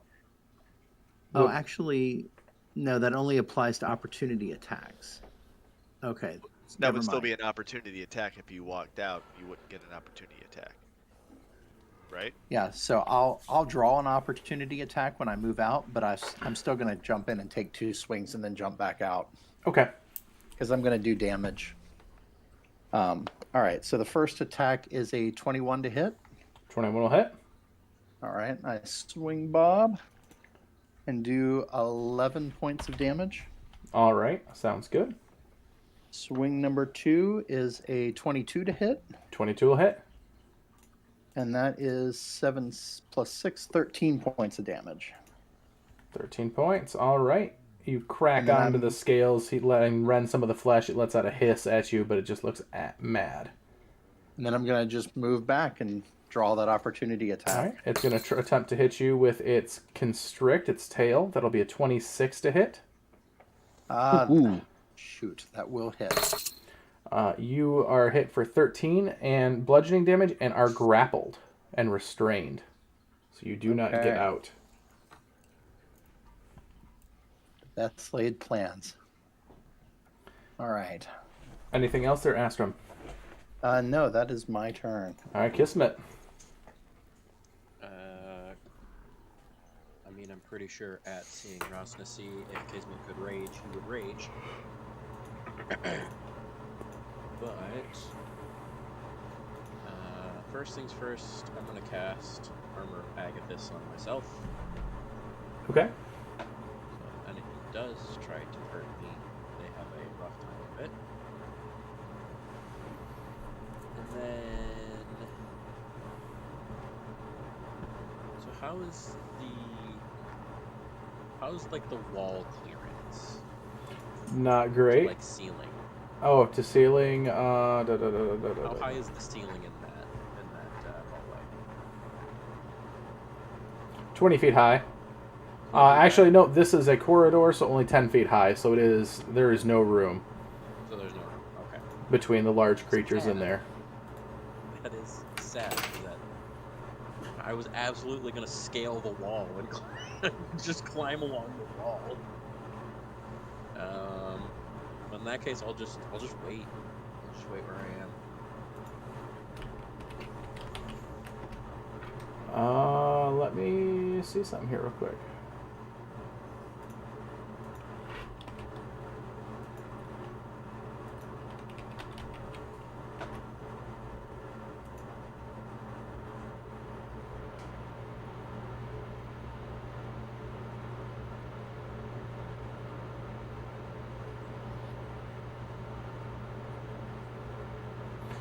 Okay, if you are going to sit there and wait, that is going to trigger the Gaius.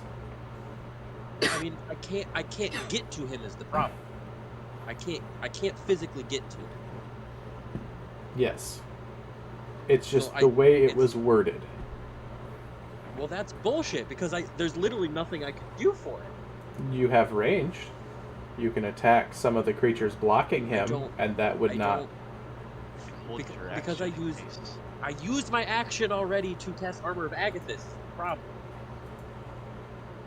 That's the thing. I missed that. You're used my good. action. You're good, Kismet. Never mind. Used my action to You're cast preparing. Armor of You are Agathis. preparing for the battle. Sorry, I'm I missed preparing that. for it. I missed the Armor of Agathis. I apologize. Yeah, it's not that I'm doing nothing. It's that I can't use my action because I used it. Nope, you're good. I thought you just said you were waiting. I missed the Armor of Agathis, so I apologize. No, that is I'm waiting after using my Armor of Agathis. Yep. Because I can't do anything else. All right, so the Yanti abomination that is up against Gooder, it's going to look down, let out a hiss, and it's going to attempt to constrict you, Gooder. And that'll miss with a 12. But then it is going to snap down with its jaws at you for a 10, which will miss. So it misses twice. Oh, wow. Nice. And its last attack, it's going to attempt to bite again as they get 3 attacks. And a 19 to hit you. Yep, that'll hit. So you'll take a grand total of 7 piercing, your rage, so half to 3, and 9 points of poison damage. That you don't have, if I remember correctly. Yep, I am not a bear. The next abomination is going to attack the one who just attacked it and has constricted. So it is going to clench on the constriction there on you there, Astrum, and you will take 12 points of bludgeoning damage from the constriction. It is unkind. It is then going to make 2 attacks with its scimitar at you. Okay. 17 and a 23 to hit. The 23 hits, the 17 misses. Okay. For 11 points of slashing damage. Okay. But that is their turn. Mug. Okay. So, Misa has 2 questions. Yes. Because Misa realized something halfway through combat that could change a lot. Where's the Gooder at? Gooder and Astrum are both in the hallway, shoulder to shoulder. It's very cramped, and they're blocking off the abominations from getting into you guys. Shit. This is an action or bonus action? It is a bonus action! Sweet. Okay, so... Is this Gooder have 5 feet in front of him to move? No. He is nose to nose with an enemy. So, how big is the areas that Gooder's is in? 10 feet wide, 10 feet tall. Jets. Then how is Ostrom standing next to him? Like I said, he's squished in there. Okay, so they're blocking off the hallway.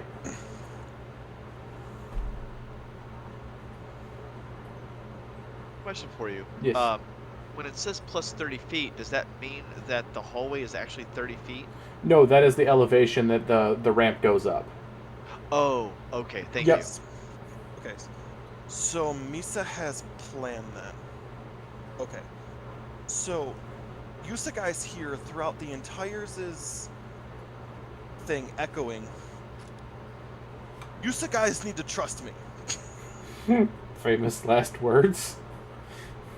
As Ostrom's, I need you to fail a strength save. Okay. I trust Mug inherently, so. I still haven't seen Mug yet. I'm just hearing his voice. Like. Horrible decisions is honestly Ostrom's, but good. So, Ostrom's, you get pushed 5 feet back. Okay? Okay. Alright. From some mystical force that Yusa can't figure out what it is. Now, how does that work being restrained? Oh, shit! Yusa forgot Yusa trained. I mean, he could. I mean, if the abomination fails like a strength save, he may just lose his grip on the grapple. If the mystical force is strong enough. Plan B. Gooder, I need you to fail a strength save. I'm grappled too. You're both grappled? Yep. Yeah. Fuck. Mugmug semi-paying attention. Mugmug semi-panicked. Does Mugmug it not work? Screw it. Mugmug's going to twin spell enlarge both of you. Fuck it. You can't. It's a concentration spell. I'm not concentrated. You are no. If you twin spell a concentration spell, it ruins concentration on both because you're concentrating on two instances of the same spell, so it just fizzles the spell. Just enlarge one of them. Nah, fuck it. Fireball, 4th level. Mood. When all else fails. And he can't counterspell it because he's already used his reaction. That is true. Mugmug is semi-panicked because everything he thought was going to happen is not working. So Mugmug panic and blow shit up. DC 16 Dex. All right. Everybody go. DC boom. 16, you said? DC 16. All right. Let's see here. And do the abominations fail because we're grappled? No, they're not grappled. It's you that's grappled. Damn it! I'm holding them too. So abomination, first one will get a 15, which will fail. So 38 points I seen in the chat. 38 points is. So that'll take that. The next one passes, so it'll take 38, half of 6, 38, so 19. The pure bloods, let's see here. Boom. Do Ostrom and I need to make the deck save? You would, yes, because you're being grappled and in the... There's no So solid do I way get to angle it. advantage because I can see it, and then disadvantage? Yeah, so you because I'm straight grappled? roll. Straight roll. Okay. So it's a straight roll. Yep. The pure bloods all succeed on the check there. Okay. Oh, but I'm within 5 feet of Ostrom, so it'll be a +3? Yep. Yep, it's a +3. Nice. Ross and C, let's see here. That's a 19 for me. What was the DC? Ross and C will make it. It's a DC 16. Okay. All right. I got 14 on die, +3 is 17, plus my 1 is 18. Nice. Okay. So we both take 19. Yes. Yeah. All right. Anything else there, Mug? No. All right, Honoria. That's what we get for trusting you. Oh, gosh. 19 points of damage. Misa not too good. Misa panic. Okay. Several questions here. Where is the most congested group of people? It's literally everyone is in that hallway. So you have Gooder and Astrum blocking in that first 2 squares. You have the next 2 squares are the 2 large Yanti abominations shoulder to shoulder blocking their rows of individuals behind. You have the 4 purebloods behind it, and Rosnasi is pretty much leaning up against the gong. Okay, so here's what I'd like to do. I'd like to get close enough behind. Is it Astrum and Gooder? Yes. Gooder? I'm going to get close enough behind them that when I activate my circlet, it works for them too. Okay. So I'd like to activate my circlet. Okay. You have to remind me what and- that does off the top of my head. I don't remember.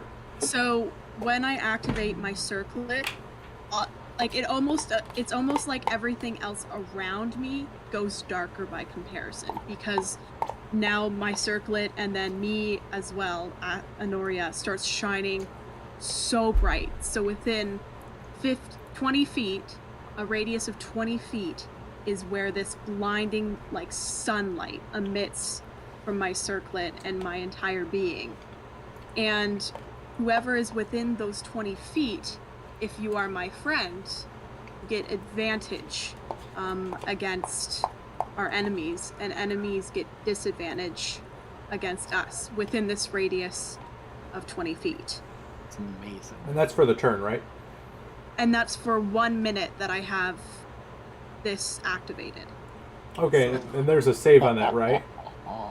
There is. I'm not, because I just created this, and I should send it to you so that we can work on it a little bit more. But if you believe that there should be a save on it, then sure. Yeah, if it's duration a minute, yes, that needs a save. Okay. So real quick, for a minute in 20 feet, people have disadvantage on hitting us, and we have advantage on hitting them. Yeah, think about like when a super bright light shines at you, you can't really see the people who are in that light. Right. And okay, cool. No, I just wanted to make sure. Yeah, because that means I don't have to reckless. Woohoo. Yeah. So, so should I be looking at my DC, like my spell saves and stuff like We'll that? go standard magic item of that rarity, 15. Okay. Okay. It'd probably be like what, a con, like the Yeah, it'd be a con save. Blinding is, Yeah. blinding is con. Yeah. Yep. So let me see here. That's all of them here.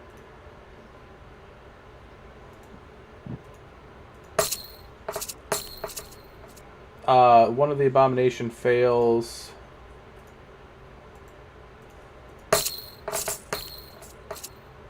And send me that description of that if you could, please. Okay. I feel like I definitely need to do some more editing of that. I like it, but that's just 'cause It's a once per day thing, right? I have 4 charges originally. I'm not sure how much I should be saying out loud if we're going to be editing this later. I did send you. Let me see. I don't think I have you on anything. You sent it to me through Start Playing. I'm trying to pull it up now. No, I think I just sent you like a little description, and you said instead we'll do like charges and stuff like that. Because I said that if I could, my original. I guess you'll get some editing things that I was looking at. I originally said that if anyone I killed while having that on, evil aligned, I got another charge, because I originally only had 1 charge per day. But if I killed someone who was evil aligned, then I'd get that charge back and I could use it again. Okay, yeah. So our original one, we didn't have a time limit on it, so that's why I thought it was just 1 round. Okay. So, do you want it to be 1 round, or do you want it to? With the charges, yeah, we'll do it around. That way, it's more Okay. impactful that way. Okay. So that was. Oh, I didn't put it down, but I figured that it would be a bonus action to activate the circlet. Let's do action, because that's a large AoE. Okay. Then my bonus action, I will.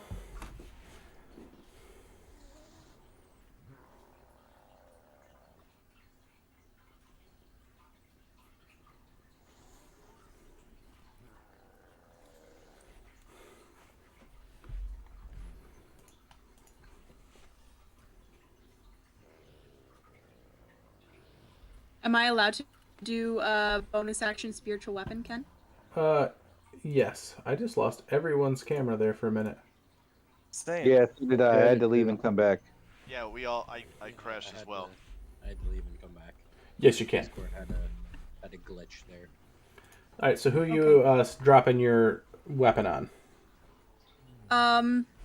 Let's go the abominations behind those first 2 that Butter and Astrum are attacking. One of them. Okay, so the one on Astrum or the one on Gooder? No, behind them. Oh, so that we the can pure get bloods. damage. Yeah. So we can get some damage going on those guys too. Yeah, so the fodder. Oh. So you drop it on the when pure I cast bloods. that, it'll look like a miniature sun that will appear above them. It's like a solar flare, and just bash them with the solar flare. I like that. That's cool. Okay, so I will do that. So I have to roll that first now, don't I? Yep. Roll the hit. No! Oh, I thought it was a 7. Okay, it's a 15. 15 will hit one of the pure bloods. And for 11 points of damage. 11 points. All right. Nice. By the way, I need to finish rolling for the purebloods there. Purebloods go blind for the turn. With the light, Ras Nasi. What is his roll for that?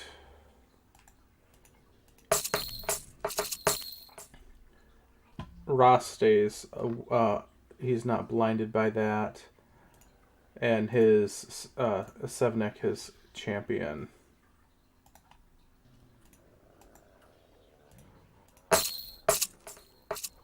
is blinded. It's pretty much everyone but the purebloods and Ras Nasi are blinded. Nice.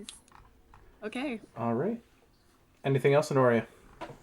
I think that is it for me. I think as I just do this, I'll just I am not happy at this point. I'm tired. I've been here. This is the second time now I've been shunted back in here from the spell. And I am not happy. And I'm just like, it's time to bring light to this dark place. And I just go full ham sun everywhere. That's a good turn. All right. So the purebloods are then going to attempt to shoot at disadvantage across their allies into the front ranks. So Gooder and Astrum, you're going to get a few short bow attacks at disadvantage.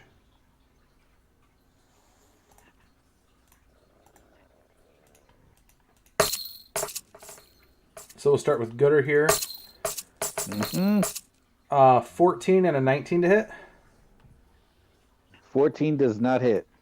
All right, so you'll take half of 6 points of piercing, so 3, and then you'll take 7 points of poison. And on Wait, did you say 14 to hit? 14 to hit on the first one, but 19 on the second hit. Oh, okay, yeah, sorry. So what was the damage? I apologize. So you'll take 3 piercing and 7 poison. And your mic Okay. is going in and out just a little bit. It's not staying consistent. Okay, I'm starting to wonder if we're starting to have Discord starting to crap out because we had all that issue a minute ago. There you go. Now you're steady. Okay, good. So you'll take 3 points of piercing and 7 poison, the Gooder. Okay. The one on Astrum, disadvantage to hit, will be a 16 and a 6 to hit. Both will miss you, Astrum, I believe. Yep. All right. Ras Nasi's turn. He's going...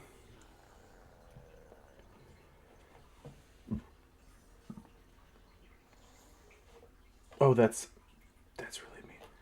He is going to look to you, Gooder. And you're going to just get the command flee as he casts a spell on you, and I need a wisdom save, Gooder. I'm sorry, you're coming in and out. Wisdom save? Wisdom save, yes, Gooder. Okay. Oh, but he's grappled, so he can't, even if he fails. That's true. Well, maybe wouldn't his next turn then be trying to break free to flee. Yeah. free and run away? He can't. All I'm right, like, here we go. Oh, and I get a D4 because I am blessed. Yep. And you also get the plus from Astrum. Yep. +3. Nice. Wait, Astrum, do you still have my guidance from before? Does that last? Not that long, no. Darn. Okay, so that one disappeared over the edge. We're gonna roll this one though. So that's 15 plus 2 plus 3 is 20. All right, you beat his save DC as he attempted to Gaius you, which would have been really bad too. Fighting Gaiuses. I would have just exploded. My brain just would have exploded. As you see, he snarls in protest as it doesn't work. Lady Saveshna, your turn. Who's blessed right now, other than Gooder? Just Gooder.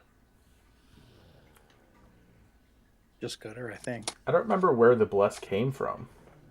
My bless came from my charm. Oh, your charm. Of heroism. Okay. Okay. For 1 hour, I have bless and heroism. All right. Let's see what level I can do this at. I will at 2nd level cast bless, so I can get 4 people, and I will put it on Astrum, Kismet, Dantalus,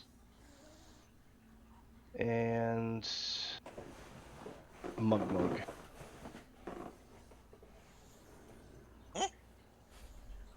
Mugmug has bless. Great. Don't Even worry, when Zis. something good happens to Mugbug, there's a sense of foreboding. All right. Anything else, There's Sebastian? been side talk with Fake God. I don't think I have any bonus action. Well, I will give Enoria, that circuit looks stupid on you. And I will give Enoria Bardic Inspiration. If she so chooses to accept it. I'm trying to figure out whether Honoria is either I'm trying to imagine clueless what. enough about other people or whether she's kind of figured you out already. So, it's a 1d6. Battling. So what is your bardic inspiration to her look like, Sebastian? Because this is probably a big determination if she accepts it or not. I mean, she's making a snide remark to her.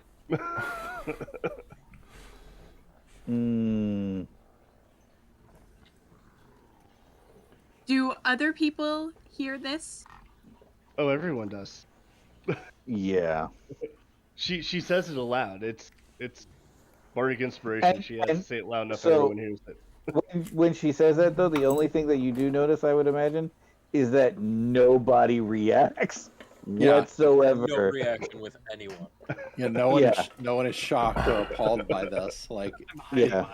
pretty normal. So I think she'll just kind of give a quick glance behind, and you just see her like eyes have turned into miniature suns themselves now, and you just see like this these sun eyes just like staring at you, and you can't really by this point you can't tell what she's thinking about this remark. She's probably not even looking at you. Okay. All right. Sorry, Sounds I good. can't hear you. I'm too busy Sun being a eyes. god over here. To her or me? Honoria. Oh, both, really. Yeah, both. And then I will see. I will take cover behind the big snake statue. Okay. The champion turn. He is going to attempt to make a couple, 3 short bow attacks at Honorio at disadvantage because of the light and the things in the way.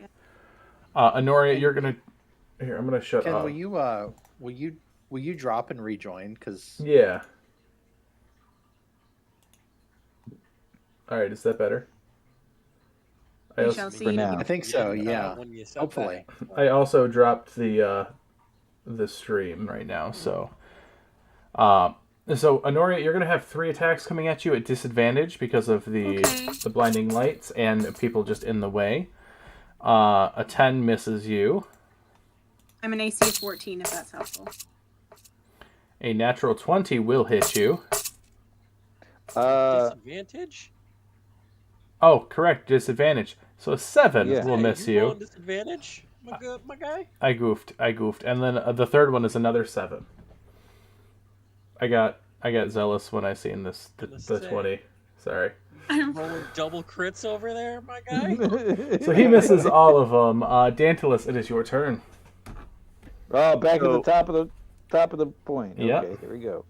All right, so this is gonna be risky, and this could really not work, or it might be We love okay. that. Well, We love risky. gotta risk it to get the biscuit. So I am crouched down behind a pillar, Yes. and well, you know what? I just realized I know this asshole's name. And I am going to say Raz Nasi. And I'm going to cast Rothlum's Psychic Lance at 5th level. So Okay. it'll be for an extra d6. So it'll be 8d6. I don't have to see him. So I am crouched down. He can't counterspell it because You can't see it. if I know his name, I can just send it. And it is a DC 17 intellect save. Which you may or may not Intellect make save. this. Yeah, it's an in save. That's the only bad part about it. But Oof, that's a the one, mean spell. yeah, and if he fails, he is Yeah. incapacitated until the He start is- of my next turn. He's gonna have advantage on that save. I know, but that's why I said it was a Why? risk.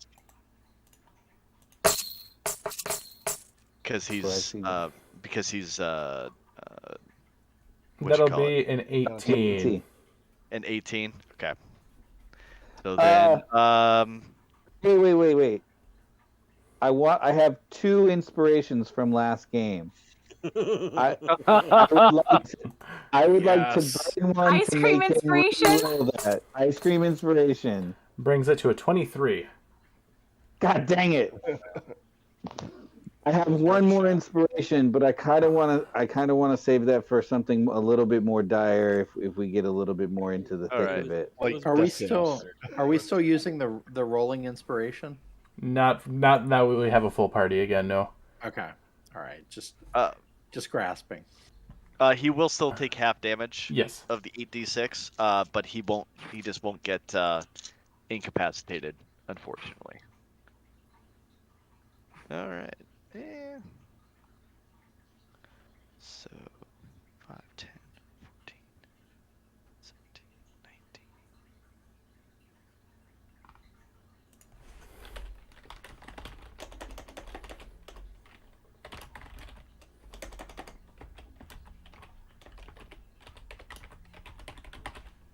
And he will take half of 19, 23, half of 27, so 14 points of psychic damage. 14 points. All right, sounds good.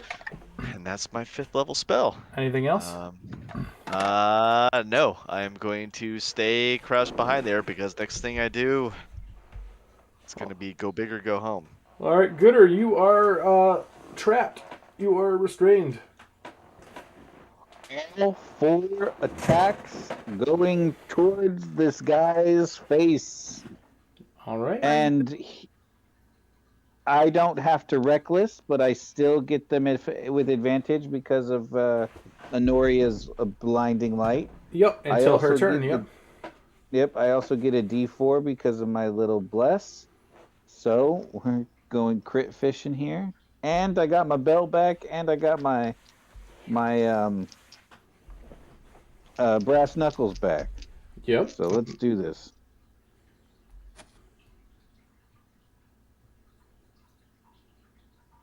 What does Gooder fight with? Violence. Unadulterated violence.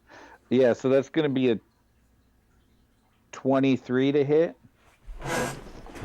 23 will hit. First attack.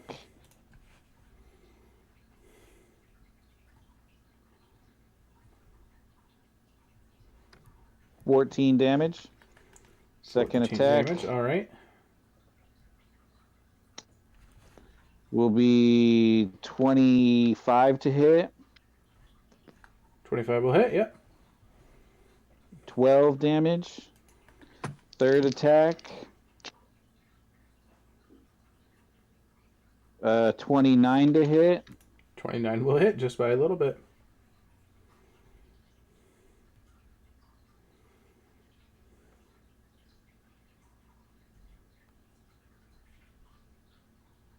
Oh, wait, yeah, that's 13 damage. 13 points. And then the last one. Dang, no crits at all.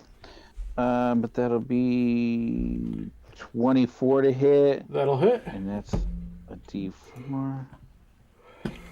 Still have done a sizable amount of damage to this thing as he is bleeding profusely at this point.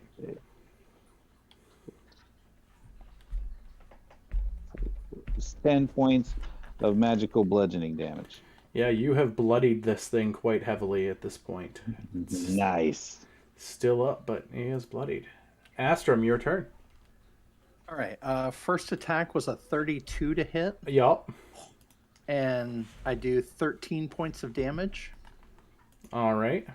And the second attack was a 25 to hit. 25 will hit. And I deal 14 points of damage. 14 points. All right, as you bloody this one as well. Anything else? No, that is it for now. As you guys are all like, it feels good to have our equipment back. Actually fly properly. All right, Kismet, your turn. I have a clarification question. Yes. Where am I positioned in room 2? Because I want to know how far it would take me to run the entire distance to run down 3, down the hallway. That's amazing. You're practically at the 2 by the statue. Practically at the 2. So I'm at, like, say, like the bottom right box. Yes, sure. Because it's touching the 4, and I would be at the bottom right. Yes. And how tall is the roof in this place? The roof in this room is 20 feet tall. The roof in the hallway is 10 feet tall. It goes down for corridors. Okay. And then where is Rosnasi? Is he, like, directly next to the gong? Yes, he is leaning up against the gong, using it as partial cover. Wait, so are we in room 2 or 3? You're in 2. Okay. But Kismet is stupid fast because he's a Khajiit. And monk. So, like... Yeah. And he's a monk, have so a 45 base movement, can dash as an action 5, and 10, a bonus 15, action, 20, 25, and can use a free 30, 35, 40, ability 45, to move my 50. speed again. So I have a question though for you. With the feline agility, could you technically climb across the wall in the middle of that? I already checked. There is not enough clearance in the hallway. I was wondering if I can squeeze beside Gooder. Couldn't Kismet squeeze above Gooder?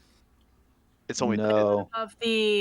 Not above the. So if you use all of your action, bonus action, and feline agility, that with exactly all of your movement, that puts you right at Rosnasi. Including both dashes? Yes. That is everything to put you there. Fuck it. Kismet is mad. As suddenly you guys just see Kismet appear next to Rosnasi. Not even and not you even look run over, through. and there's a dust cloud where he was. Oh, but you can't do anything though. Yeah, he is. That is my turn. That is my turn. Shoot. But Well, I would have stayed in the doorway, bro, because you would have been able to reach him next turn, and now you're right within his grasp. This changes things. Okay. All right. Kismet is mad. So the abomination on Astrum is going to start to constrict you, Astrum. That'll start with a solid 14 points of damage. Not great. It's then going to attempt, as it is still technically blinded until Honoria comes back. So disadvantage to bite attacks. Honoria, Astrum's looking pretty rough. Just saying. So a disadvantage, a 19. That misses. And that'll miss as well. Gooder, the one on you will constrict you right away. And make 2 bite attacks. So the constrict damage is 11, half to 5. And disadvantage on you, Gooder, is going to be a 9 to hit and a 11 to hit. So both of those will miss. Mug, your turn. So, Misa no longer panicking. Misa now got idea. Good. Misa roll like a bunch of dice, and then Kismet suddenly appears. Was Kismet fuck up plan. So don't blame me. So instead, Mug gonna look at Gooder and Kismet and go, You both need to be big now, and I'm going to cast Enlarge on both of you guys'. We figured it out. It does work. Ruling, because it's same thing as Gooder and haste. Astrum? No, Kismet, because he's next to him. It's going to be a big fox. So you're doing... How can he do that? So because the twin spell adds an additional target. It's not two versions of the spell concentrating. Misa not casting two spells. It's Misa casting one spell. The way it's worded is it just adds an additional target. When it is a single cast target, it adds an additional target that it can. Yes. Yes. Because Misa, look it up, because Misa originally going to cast Witch Bolt. But... So you're casting that on who and who? I'm casting it on Gooder and Kismet. Jesus. Okay. Okay, Astrum, I need a strength save as Gooder takes up the rest of the hallway there by himself. And that breaks my grapple. It does break the grapple, but you're squishing Astrum into the wall to do this. Nice to have Bug back. Yep. So far I've been hit with a firebolt, and now I'm going to get squished. Misa surprised Ken did not make me roll D100 because Misa panicked. Oh, don't worry about it. Okay, that's a 28 altogether. Okay, so you'll take half of 7 points of bludgeoning. Okay, I am down. Shit. No, I mean, sorry. I'm huge now. I'm huge now. It's part of the job. I flexed so hard, Astrum passed out. All right. Anything else there, Mug? Literally took my breath away. It was incredible. Starts looking at healing spells. Mug, anything else? Misa, fuck it up enough. Misa. All right, Anoria, your turn. Oh, it's my turn. It is, yeah. Oh, okay. Oh no. Okay. Does my light go out now? Yes, your light fades now. That was really useful. It was super useful. I mean, yeah, I'm gonna ping it on again. So like, it almost seems like it's just about to dim a little bit, and everyone in my party their eyes have adjusted, I guess, and so they notice like a slight dimming. And it's almost like it comes back even more powerful than before and just shines right out of her. She's probably like by now like a sight to behold from anyone in front of her, because now her hair is like flying. You can see like the gold radiance and the streaks of gold that are in her hair. Like her eyes are flaming suns. Like it's a lot. It's a lot, especially in such a dark place. And then she's going to, like, her eyes just shift over to Astrum, who's kind of, like, slumped, I guess, against the wall, because I'm thinking Gooder might have been pinning him up a little bit. I'd really like to think I came out of the hallway like easy cheese or squeezy cheese. Your armor's a bit dented in. Just so I guess, squeezed out of the grapple. I guess I'll just send, Shoot, that's an action, isn't it? The only healing spell that's a bonus action, if I'm off the top of my head, is Healing Word. Healing Word, yeah. Yeah, that's what I'm thinking. I just gotta... Also, the only person that failed that is the champion. This time. Okay.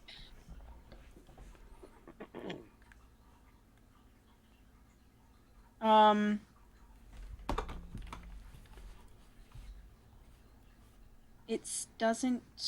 Oh, there it is. Healing Word. Okay, so I'll give a Healing Word over to you. But all I have is a Mass Healing Word. So I guess I will just hit up to 6 creatures of my choice. So is that all of us? You can do that as a bonus action? Yeah, Mass Heal Word is a bonus. Oh, that's slick. Vesha hasn't taken any damage, so... Yeah, Kismet is not hurt at all. Okay. The frontline fighters sure definitely could use some help. Okay, so I'll include myself in this then, and I'll just hit everybody else up who needs it with a mass healing word. It's 60 feet. Do I hit you, Dantalus? I'm good. I'm actually at 38 out of 38. I'm just annoyed that I got both my spell slots negated. So you can heal my annoyance at myself. His wounded pride. Yes, heal my pride. So that sends a 7 to. Hey, that's cool. Nice. I like that. Yep, I guess that's it. Does my spiritual weapon at least still stay up even? Yeah, it's not concentration. Yeah. Okay. Spiritual weapon is so dope. It's such a good spell. All right. So I'll just move it to what's his face? You can't because it's your bonus action to move it. And I can't even. Okay. So, but it's still in the middle of all the pure bloods, so staying right where it is, and it just it's still pretty effective right where it is too. Moves around threateningly. Yeah. So now the Yanti cannot see anything past Gooder, except for a blinding halo around Gooder from your light there, Honoria. Godly demon. So Gooder, you are gonna take. You're gonna take 4 short bow attacks. Oh, and they didn't get blinded, did they? No, my lowest is a 19 to hit. Your lowest is a 19 to hit? Yes. Yeah, then they all hit because my AC is 15. Alright, so let me get the piercing damage here. Oh, it's not the piercing damage I'm worried about. Oh, I know. Oh, fuck.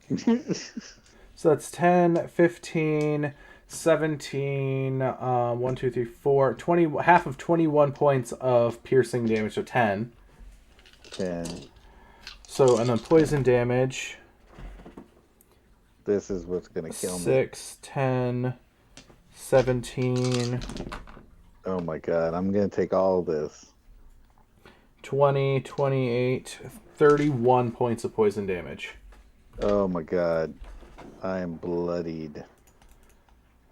Rosnasi is then going to turn onto you, Kismet. Mm-hmm. Can he see Kismet? Oh, yeah. Yeah, Kismet just appeared next to him. Yeah, because I ran the entire distance around. Even if they...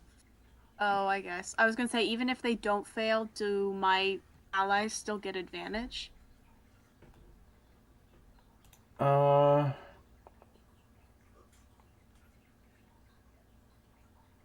going to say no. Okay.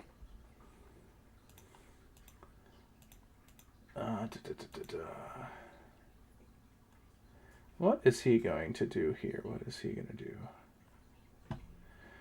No, he's got his flame tongue sword there. He is going to make 3 attacks on you, Kismet. You're looking for AC 15. That's a hit. That's a hit. And a hit. Please give me the first one separate because he will take 10 points of cold, and I need to know if it knocks out my armor. It probably will, but... Alright, so that is... Where's my die 10?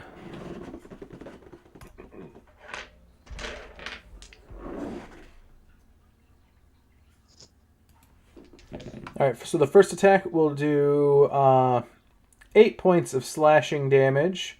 He will take 10 points of cold. And 6 points of fire. Alright, he takes 10 points of cold damage. Yep, I got that. Is your spell still up? No, it is knocked out by the fire damage. Alright, so the next one will be 10 points of slashing. And 7 points of fire. And the last one will be 10 points of slashing and 7 points of fire again. So 34 points between the second two. Okay, I am still up. Alright, as he snarls at you with it. Lady Saveshna, your turn. Can I see anything past Gooder? No.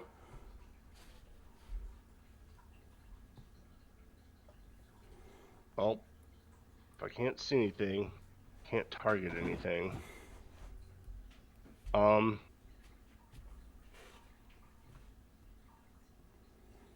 Hmm.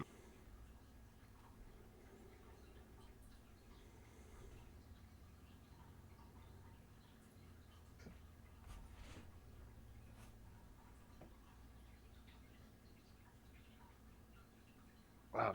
No, I can't do that. That's that bless up.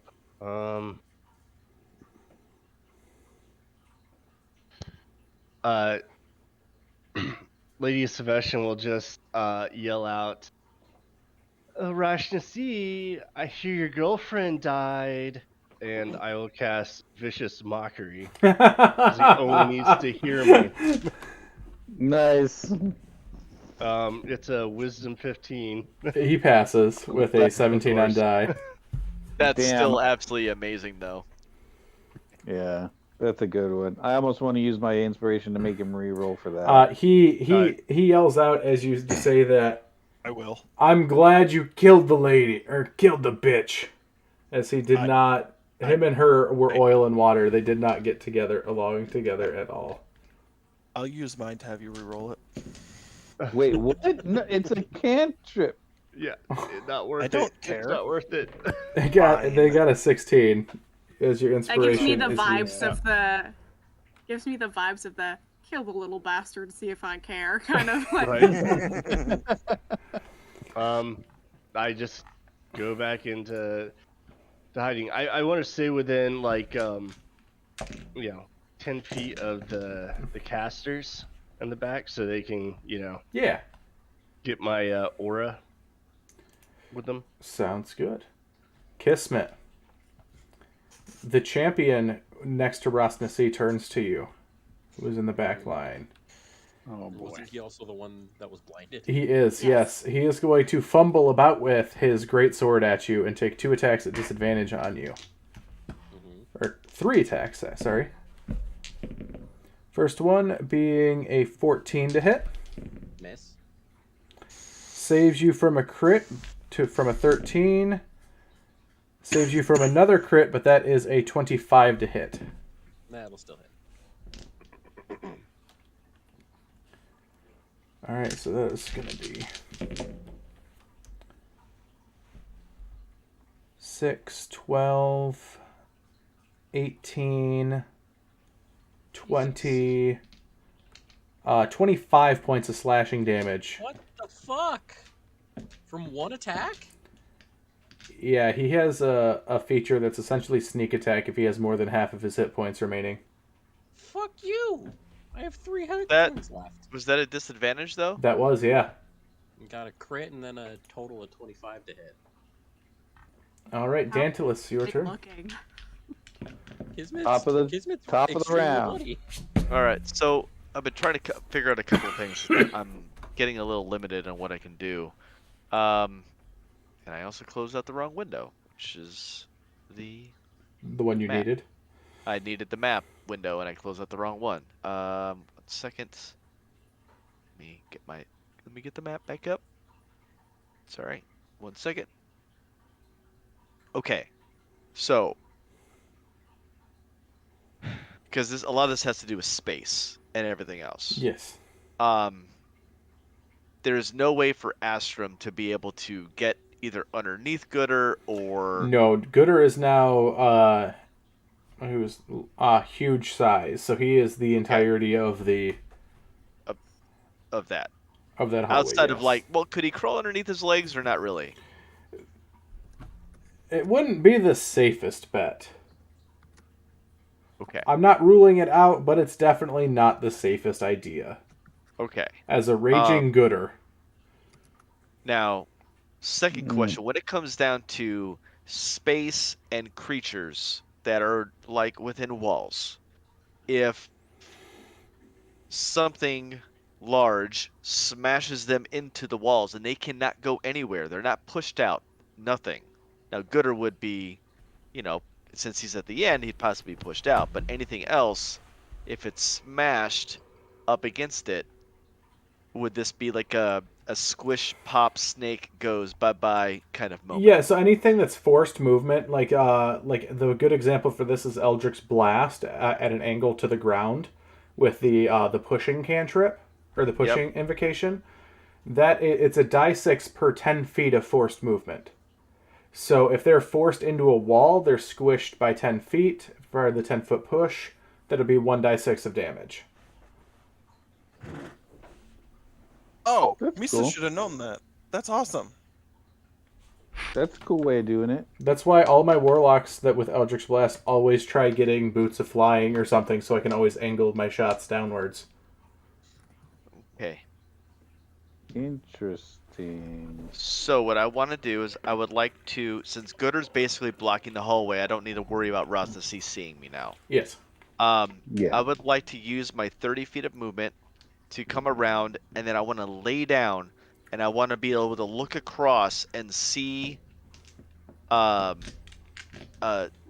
Kismet. Barely, but you can, yes. Okay. And then I'm going to yell very loudly. I'm going to yell hey, Kismet, do me a favor. Do a fabulous run and just run into the crowd. Just don't worry about anything else. You'll know what's going to happen. And that's all I'm going to say. I want him, basically, I'm trying to tell you to run right in the middle of everybody. And just, I will hold my action to cast Polymorph. Okay. Gooder. Oh, snap. Gooders! A kaiju again! And loving the giantness, he instinctively reaches for his colossal great axe as you hear the wall shake with the deep belly laugh that comes along with it as he's going. And does he have advantage because of her Only light No. right now? the champion. No, not because of that. Also, there's not that much room to swing your weapon in this, because you're at this point just about squished as well, or squeezing. Huh? Because you, So I can't bring out my great axe. You can, yes. You're at straight rolls. You just don't have the ability to. There's not enough clearance. You can still swing it, but you'd have to like reckless to get straight rolls. Reckless to get straight rolls. Yes. Okay. But it's still hella damage if you hit. Yeah, that's what I'm saying. Like, I'll reckless for straight rolls because I also have inspiration and bless up at the same time. So, and I'm pretty freaking strong, so it should freaking hit.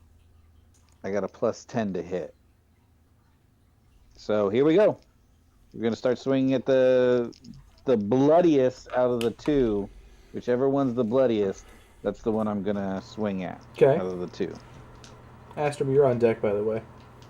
Okay. Kismet in the hole. 26 to hit. That'll hit. Okay, that's 3 die 12 plus my strength. Plus proficiency. Plus rage. Right? No, just plus strength plus rage. I love how your guys' the solution for this is let's just shove Gooder in the hole.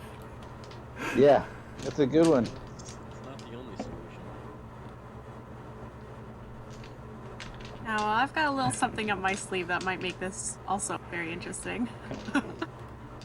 And I've got a piece of ginger to go in the other end. How much? How much damage? 19 damage. 19. He's still up. Dang it! All right. Well, Oh. And technically, Kismet's red, I do believe. So technically, he's a ginger. On top of that, all right. Gonna swing at him again. Ooh, that's a nat 1. I am gonna. No, I'm gonna have to use my inspiration for that. I'm gonna have to use my last inspiration for that. Damn it. Okay. Well. Yeah, I can't afford not to hit right now. There we go. 14. 28 to hit. That'll hit just a little bit.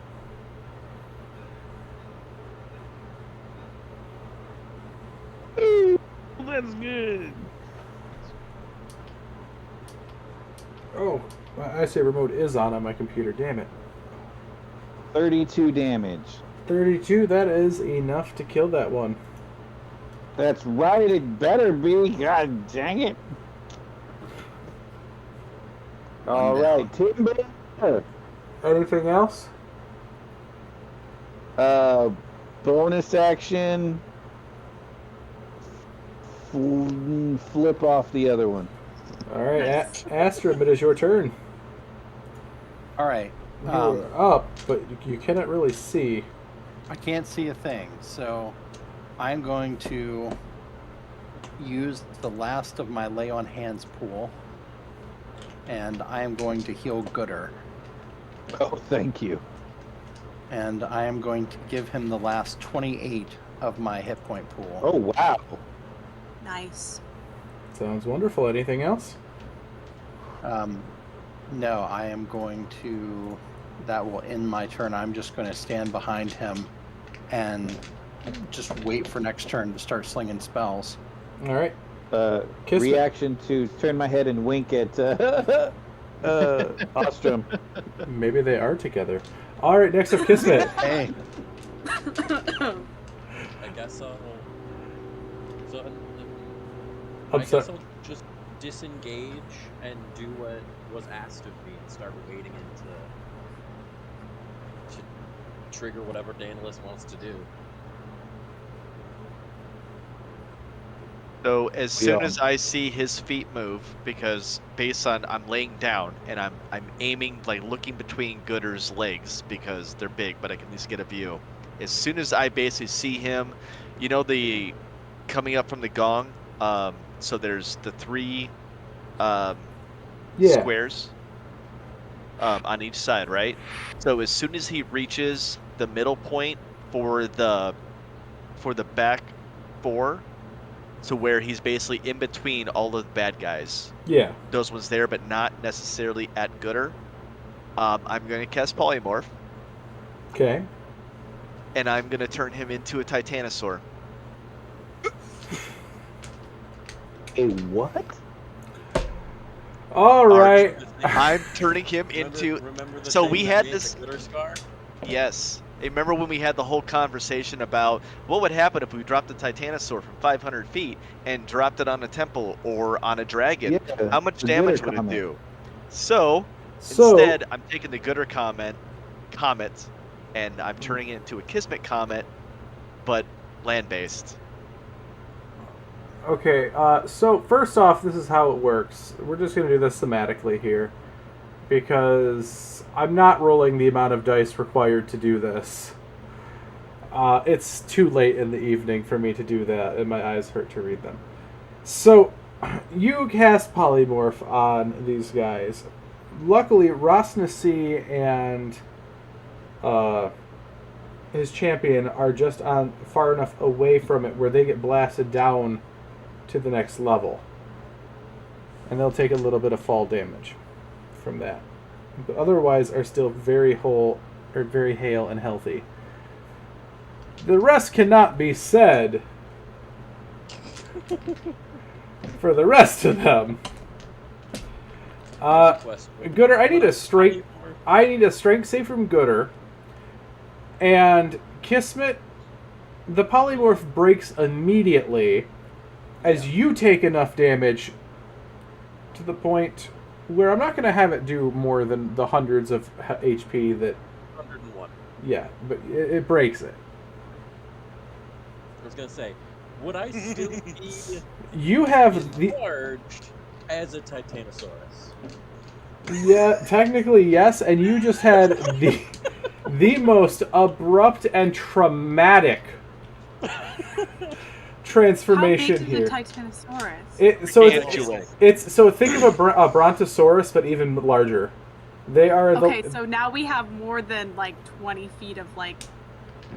There literally is. So he immediately appears and then goes back to Kismet, as he literally just almost like the most gruesome toothpaste tube, just squeeze and popped everyone that got caught in the crossfire of this in this small hallway.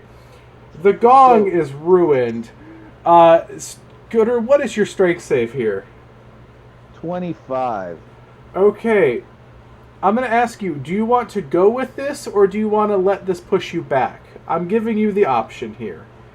You're not in the danger that you're in right now is the enemies being shoved into you, and are you going to let them be smushed against you, or are you just going to be pushed back with the last abomination that's there? Gooder stand strong.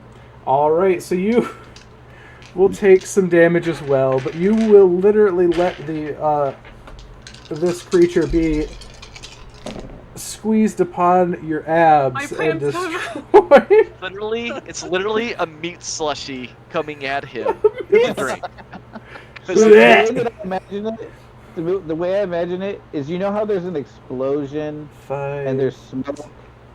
So instead of the explosion and smoke being ethereal, and it's a solid explosion. There's an instant explosion of meat. Yeah. That is and then isn't. There is suddenly all that's left behind is blood. There is a very suddenly a very fine chasm, red mist.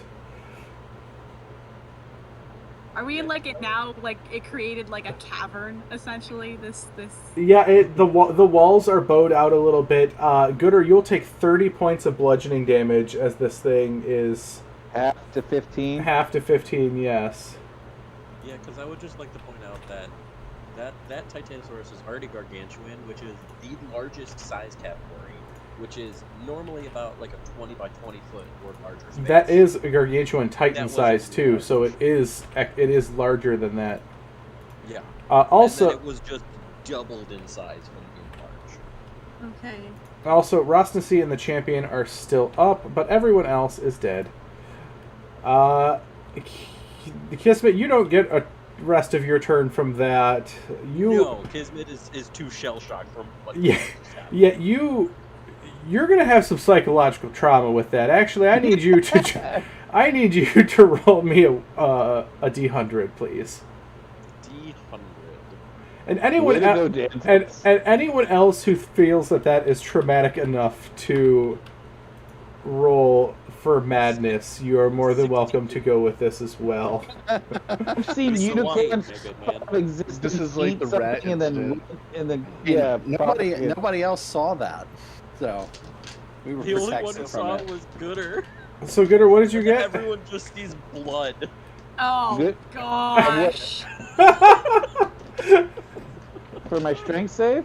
No. Not Gooder. Kismet, what was your D100 roll? 68. Oh. You still want me to roll a D100? Well, we're getting to that. So very sorry, Anoria. So, Kismet, you start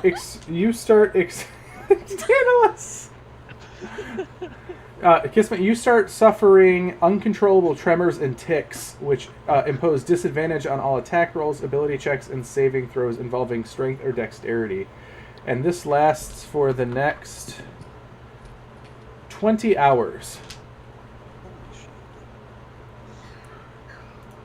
That's fair, honestly. That's fair. Like I feel like that's fair too. Also mark one more long-term madness on your character sheet. Mugmug, your turn. We will just call that the Dino Fireball? I don't know. Dynamite. That's the Dynamite. I was going to say the oh shit, but that's Dynamite works too. Mugmug, at the start of your turn, after seeing the horrors of this, roll a D100. Yes. Now you know why Gooder doesn't have to roll for madness when he sees the most bizarre shit ever, like a dynamite explosion, because he's used to that stuff because he's traveled with Mugmug for a long time. I feel like we've seen worse. I mean, I've seen unicorns. What is it? A unicorn popped out of the sky and then ate something and then popped back out of existence. Stabbed. This wasn't even Mugmug's fault, though. Mugmug fell. No, this came from the brilliant mind of Mugmug fell out of Dantalus. a tree. Yeah. Mugmug fell out of a tree, had summoned a unicorn, and it impaled him. And then it. Don't Right. leave us with that. Don't leave us with that. No, it's a great background. I like it. So, Misa rolled a 78. 78. All right. So with that, Misa willingly fails because Misa don't have the right attitude to even make save, and Misa turned into a goat. yeah, you are now a goat. So what do you do as goat form? What can Misa do? Can Misa see anybody? Now, well, Gooder got pushed back a bit, so yeah, you can get through the thing. You see, actually, you don't see anyone because they got knocked down onto the next level, so you're just a goat. Baba? All right, Blah, Honoria, your turn. Okay. There was an explosion of flesh, and now there is a goat. and now Gooder is enlarge is bloody. would drop, wouldn't it? Because he's a goat and can't concentrate on enlarge. Yes, Yeah. Okay, so Gooder drops enlargement. and now Gooder. So now I'm not huge anymore. Now I'm just large. And you do hear Kismet deflating from the in the hallway, laying prone. Just you hear almost a balloon deflating because it's Mugmug spells. And Kismet looks extremely bloody. Okay. And you're not sure if it's his blood or others. Yeah. Mix of both. Do the two that are left look a little rough? You cannot see the two that are left. They got blasted off the balcony. So I turn to Gooder and I'm going to say, are you still going for this? Gooder, oh yeah, Gooder looks at you almost a little puzzled because he's like, he's contractually obligated to do this. I figured. I just wanted to give the chance if he wasn't going to jump down there and keep attacking. And you're attempting to talk to an enraged shark. I'm surprised. No, I'm keeping it cool. I'm able to respond, and I just shake my head. Yeah. So because the two other guys, I guess, will probably be further from me than 20 feet as well, but I'm the circlet is dropping its radiance, but it's almost as if it goes from the circlet and pulses at my chest and then washes down my entire arm as I reach out and I touch Gooder's great axe and I go get him, buddy. And I cast Okay, so you would have noticed that when I drop, when my size got smaller, the great axe fell out of my hand. I can only use that great axe when I'm huge. Do you still have a weapon? He does, yes. My hands are my weapon. Yeah, he has basically brass knuckles. Yeah, No, I have claws are his weapon. It counts for what you're trying to do. His claws are his natural weapons. Okay, so then I guess I just take both my hands and the light washes down both of my hands and I touch his fists. I go get him, buddy, and I cast Holy Weapon on his fists. That will give you actually your fists. So your fists, the light that was emanating off of me, your fists actually emanate that light now. This blinding 30-foot bright light radius and a dim light for an additional 30 feet from that. And you make an extra 2d8 radiant damage with each of your attack. What? No. Your fists are now considered a magical weapon. All right. That's not a thing. Is that for real? It is. Go get him, buddy. But all right, guys, we do each need to one be. Of my attacks deals 2d8 damage. Extra. Are you kidding me right now? All right, but we do have to keep moving, guys, because it is starting to get late, and I have to work in the morning. So. Yeah. With that spell, am I allowed to let my spiritual weapon also do its thing? Yep, it can move a bit further, yeah. It's considered a bonus action for me to cast this, so I'm assuming that I'm using my spiritual weapon as you guys allow bonus actions to be cast as actions as well? No, you can. Your bonus action allows it to move and attack. Yeah. Okay, so I'm gonna. She's saying she cast Holy Weapon, which is a bonus action. Yes. Oh, if it is a bonus action, no, you can't. So you can use your action to do whatever you Okay. need, but you as long as it's not I another will spell. also.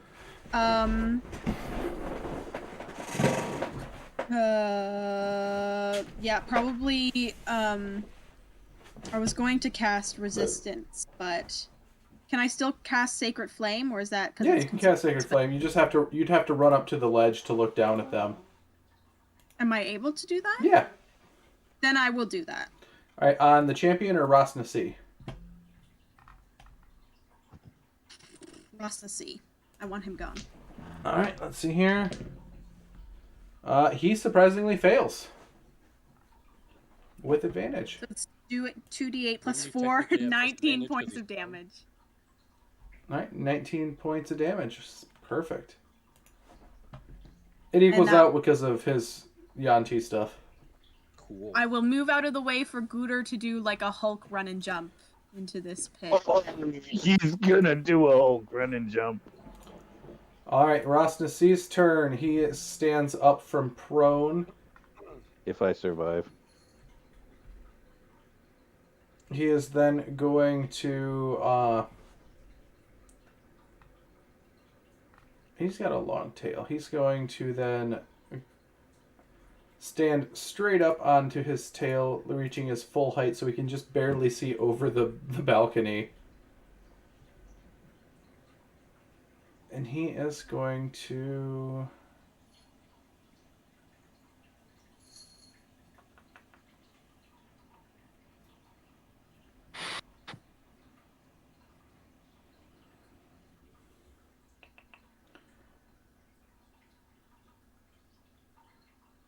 He's going to cast Blight upon Kismet there. Fuck off! I got 3 hit points, motherfucker. So no matter what, I'm going unconscious. Yeah, you're going unconscious. Not so bad. We'll bring you up. I at least have Spare the Dying, so... I have plenty of healing potions. That's not that bad. Don't worry about it. He knows that he's not in a good spot, so he's trying to take someone with him. Fuck you. I rolled a natural fucking 20 on this save for it. Alright, so you'll take half of 43 points. I'm unconscious. As he drops back to the lower level. Saveshna, your turn. Seeing Kismet drop, she'll go, Kismet, what are you doing? Get up! And I will Healing Word at first level. Nice. And it'll That's be... Saveshna. God, where is it? 5 hit points. It's more than I had. Alright, anything else, Saveshna? Nope, just gonna go back to taking cover. Not much else I can do. Alright, the champion is going to stand up and start moving back up the ramp, but he does not have the movement to get all the way up. Dantalus, your turn. Handle that guy. Get him out of the way! Oh my god, I can't believe Holy Weapon is such a good spell. I don't know why I've never Dantalus, you looked at that are before. muted, I believe. Thank you. I was muted. Mm-hmm. Okay. So now that everything's been kind of cleared out, I'm assuming that I can get down that hallway enough to get either Rosnasi or the champion in eyeline.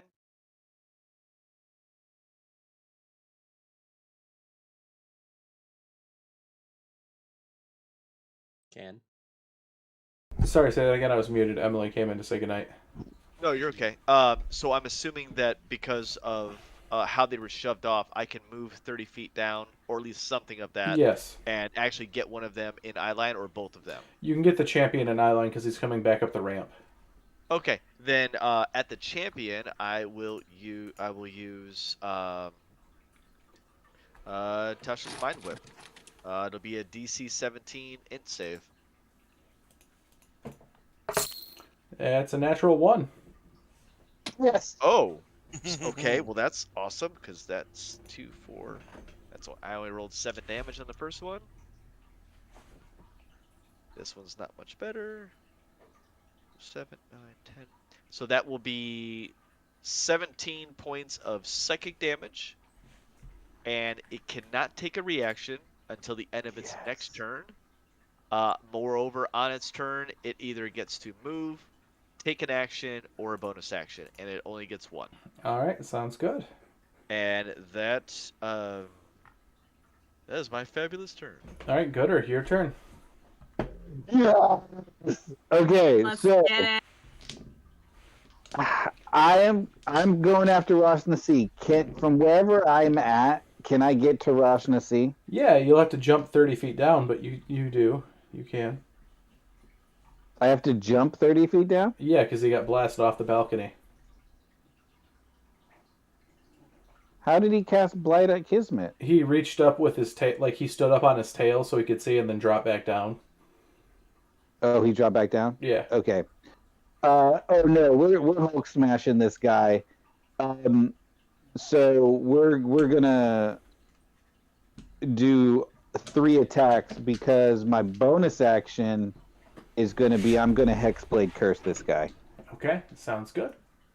Mid air, I just curse this guy, and I run right past the champion because he can't take reaction because of the Mind Whip. So all attacks coming right at him.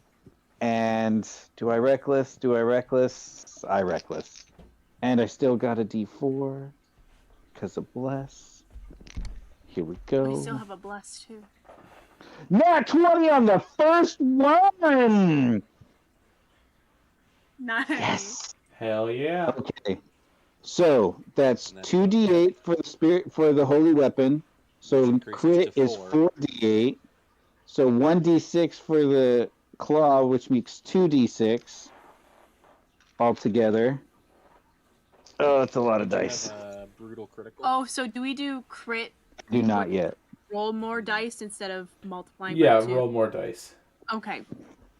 Okay. Because it's just satisfying.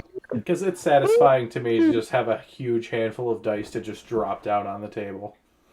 Oh no, this is super satisfying right now because this is 19 plus 14 is 43. Yeah. 19 No, plus okay, 14, so 33. Sorry, 33 plus 4 for the Hexblade's Curse, so 37, plus 2 for the Rage. So that's, what did I say? He's heavily wounded at this point. Also, you take 15 points of bludgeoning damage from the fall. Half to 7. Yep. Plus 6 points for my strength modifier. So that's Yep, I got 40 you. points. I was adding it as you did. And that's my first attack. Yep. Nice. Okay. I crit on a 19 or 20 with the Hexblade's Curse, so that's what I'm hoping for. So 26 to hit. Uh-huh. Okay. So that's 2d8 plus a d6. He can't even shield for that. That's how I felt the other week. Couldn't use shield. 18 points of damage.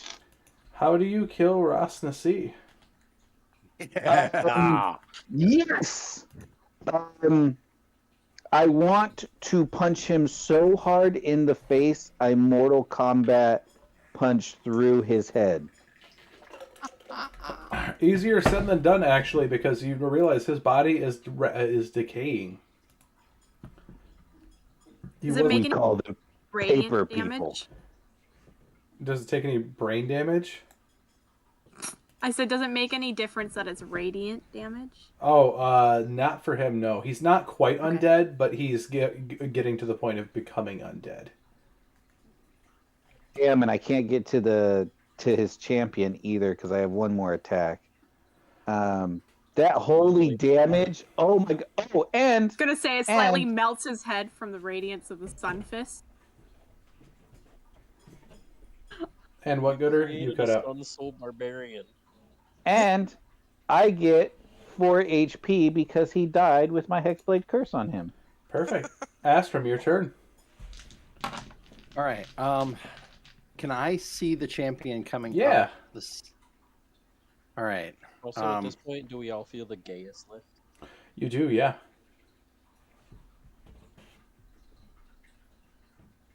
Let's see here. I am going to Oath of Enmity on this sorry sack of crap. And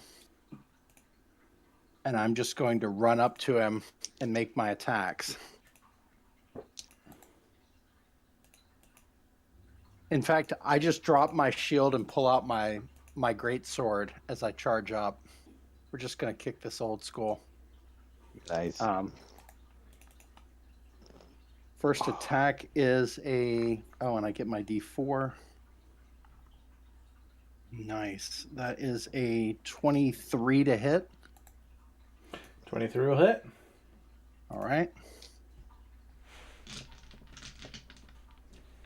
So the first attack does... I like how your background keeps changing there, Dantalus. First attack is 14 points of damage. All right. Second attack is a nat 20. Hell yeah. Are you using any spell slots you might have left on this? No, I have one spell slot left, and I'm using that for emergencies. This is the emergency.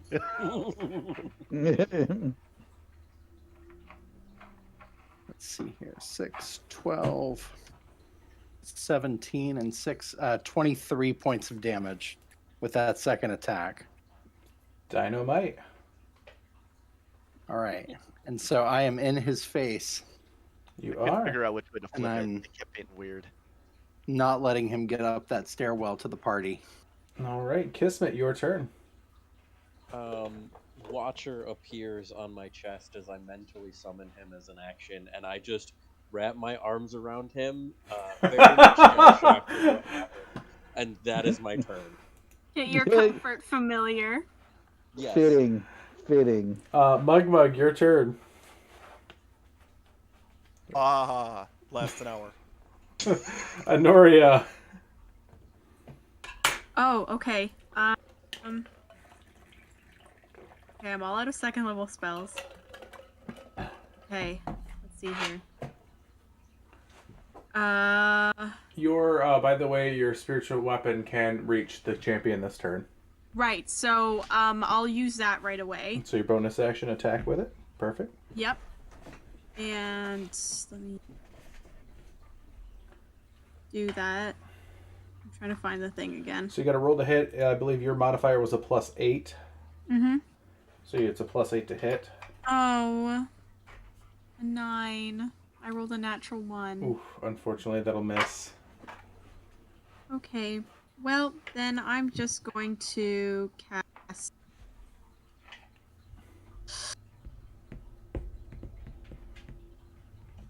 Is anyone within 20 feet of him? He's the only one left. Yeah, I know, but are any our guys within 20 feet of him? Yeah. I am. Oh okay, never mind then. Oh my god, it's my cat. God, bless it, Loki. I will just cast... Oh, fuck. My cat my cat box is right outside the door, and my cat just left the biggest frickin'... Can I reach him? Yeah. Okay, I will come up to him, and I'll just be like, die already, and I will cast Inflict Wounds on... Nice. Thing. That's what I'm talking about. Alright, works for me. That's one of my favorite cleric spells. It does so much damage. Can I use Bless on this too? Yeah. If it doesn't hit? Okay, so I rolled a 15. Does that not hit? 15 will not hit. You have to roll your Bless. Okay. So that's a D6, you said? Bless is a D4. D6 for Bardic Inspiration. Bardic yeah. No, she has Oh. inspiration. My inspiration. So is Yep. that a D6? Yes. Yep, D6. So +3, so 18. That'll just hit. That is AC. Okay. Yes. Oh. Melt his face. I rolled 2 10s plus a 1, so 21 points of damage. Hell to the yeah. Anything else? He's still I up. think that's all I can do. Yeah, that's it. I think that's all I can do. So I will just back. Oh, I can't back up. He'll gain a. Yeah. So I guess I'll stay where I am. He does not have a reaction. You can back up. You would. Oh, no, okay. well, So... I don't know if you would know this, but No, you said it earlier. That was Ross Nasi. This is the champion. Okay, then never mind. I will stay where I am. All right. No, that was the champion that I used it on. It's the only one that I could see. Yeah, he mind whipped the champion. No, you. Yeah. Oh yeah, you did. Yeah. You could only mind whip the So champion. I have to say something. That's to the okay chat. because I still want to kill this guy. So I will. Laura said that what you smelled was an attack by Loki, so we all get inspiration. All right, Lady Saveshna, your turn. Okay. Finish this. Yeah. I will Please. get up in his grill with the whip. Okay. So it's 10 feet range, and I'm going to make 2 attacks. 2 attacks. All right. God, cat. First one will be a.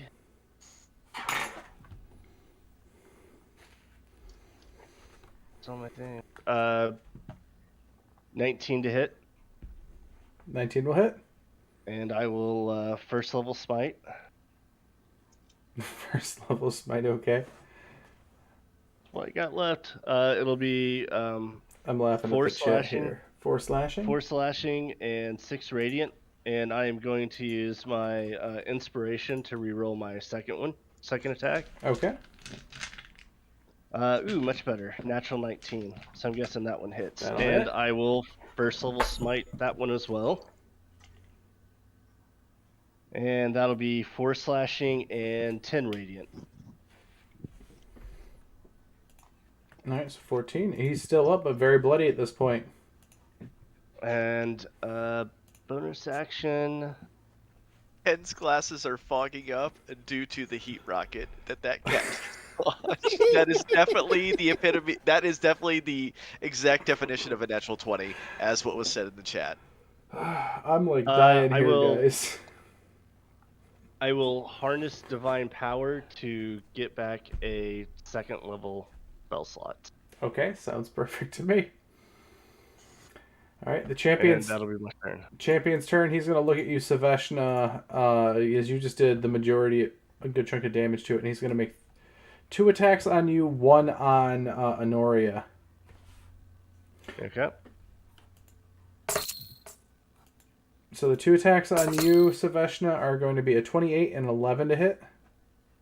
1 will hit. You'll take 11 points of slashing. Honoria, on you, that is a natural 20 to hit, unfortunately. Okay.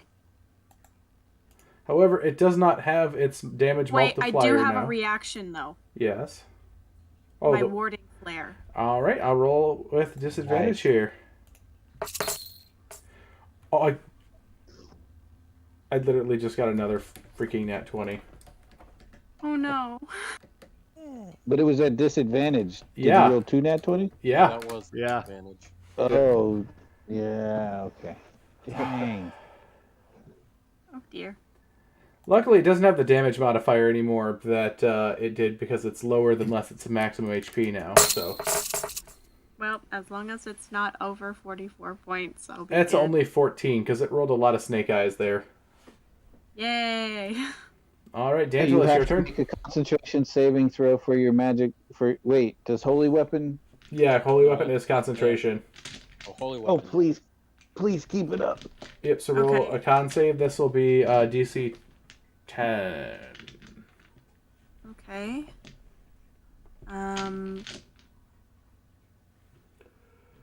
15. 15. Nice. That's enough to maintain Sun Dantilus. stays risen. Why did they go backwards? Oh, Dantilus, it's your turn. all right. Well, Finish him. so Finish unfortunately, him. I don't really have a Finish whole lot left that I can do, because I'm feeling really, really tired right now, guys, and I will use my last second level spell, which is basically everything I have minus 2 first level spells. And I will cast Tasha's Mind Whip once again at this, because that's really all I have. Crit fail. Again. Crit fail? This thing is really Nice. bad at brain stuff. Alright. Wait, this is... Also, just gotta say, my chat, best. I absolutely love the chat tonight. Thank you guys so much for being a part of this and reacting. Crit fail at advantage. I love watching it. 14, 15... This one isn't a true Yanti for the advantage on this guy. Gotcha. 19 points of psychic damage. All right. Take So as you do that, that is enough to end the combat. So Yeah. it doesn't kill him, but I'm sorry. psychic damage. I seen this the other day. When someone is killed by psychic damage, it just reverts them to a vegetable. Because you just melt their mind, but you're not killing any of their body processes. Like, Gooter is totally gonna come Oh, up Gooter with- just comes through and rips his head off. Yeah, But for a minute, he just sort of stops Next and time. just sort of starts drooling heavily. And then Gooder just comes and clunks the head right off. Yeah. But I seen that flare for psychic damage deaths, and I'm like, that's terrifying, and I love it. That is cool. Truth kiss. Kismet is still laying on the ground, just like cuddling with Watcher. Dude, that fight Shell shocked took the hell face. out of us. Okay. So, question though for you guys. Goat and PTSD and Rosna C spells is worth a lot of XP. Mm-hmm. Like, a lot of XP. and I punched his face in through the back of his head. So, we are Do going we to get end... like a dino crit bonus? We are going to end here for the day. A dino for the big night. bonus. For our XP... do you want gold or XP first? XP. XP. Yes. XP. No, let's go with the shiny stuff first. Save the dino. Just mine shut for the fuck end. up. You still want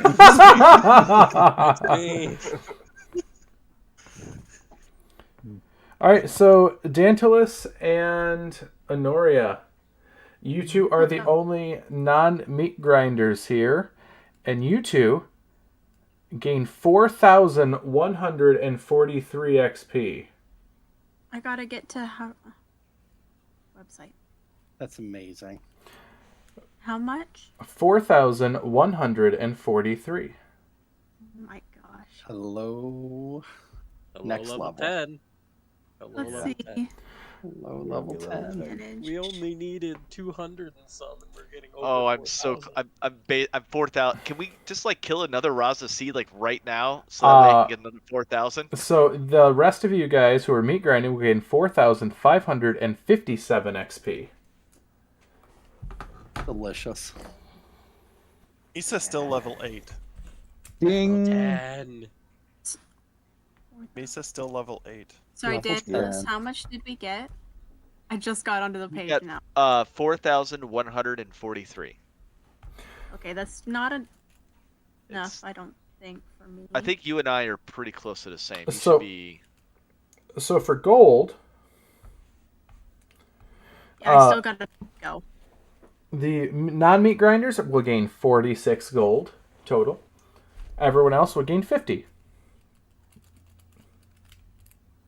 And we've got some exploring to do next adventure. You do. Hopefully I can get the map up and it'll be easier for you to explore so you can actually see things. Are we gonna like leave off exactly where we are? Yes, or we're are we- leaving off exactly where we Okay. are. So technically, we're spread out in room 2, and I'm No. in the we're- hallway. You No, guys are we're now spread in out 9. 9. Yeah, the fight broke into 9. And there's a lot of wall missing. We definitely did not leave it better than we found it. Oh, we're gonna fix this place up. We're gonna get rid of all the evil that's here. We're gonna cleanse it up before we leave. It's our new base of operations. And So not that I house. actually know this yet, but there is also a Hydra that we need to take care of. That's worth at least 11,000 XP. Yes, Honoria. Non-meat grinders got 46 gold. 46 gold, yes. Yep. And I'll actually post that in the XP stuff right now. Unless someone else has already done so already. Oh, there's an XP thing? If I can find the Yeah. TOA channel. I can see it. I can see it now. Yeah, he usually posts the... Oh, he hasn't posted it yet. That's why. He is now. Okie dokie. Oh. Gotta write down some things for me to do so that I remember for next week. Especially if we're stopping right here. Also, Ken should now fear me because I took my 4th level of Warlock. Took the Fey Touched feat. I now have Misty Step and Tasha's Hideous Laughter. Cool. I'm okay with that. All right, guys. This is where we are going to end the stream. I am dog tired at this point. Thank you guys so much for playing tonight. Thank you, chat, for being so active tonight. I'm loving seeing how many people are interacting and just having a good time watching me try to TPK the party. Thank you guys so much. And players, you did awesome tonight. You guys managed to survive not 1, not 2, but 3 grueling sessions of combat. Of intense combat with little to no resources or items. I think you could say we're dynamite. I have 2 spell slot left. I literally have 2 spell slot left. That's it. I have 2 first levels. I'm tapped. Yeah, we need a long. But all right, we are going to be ending the stream here. So if anyone wants to say anything before we get off, thank you very much. It's been fun.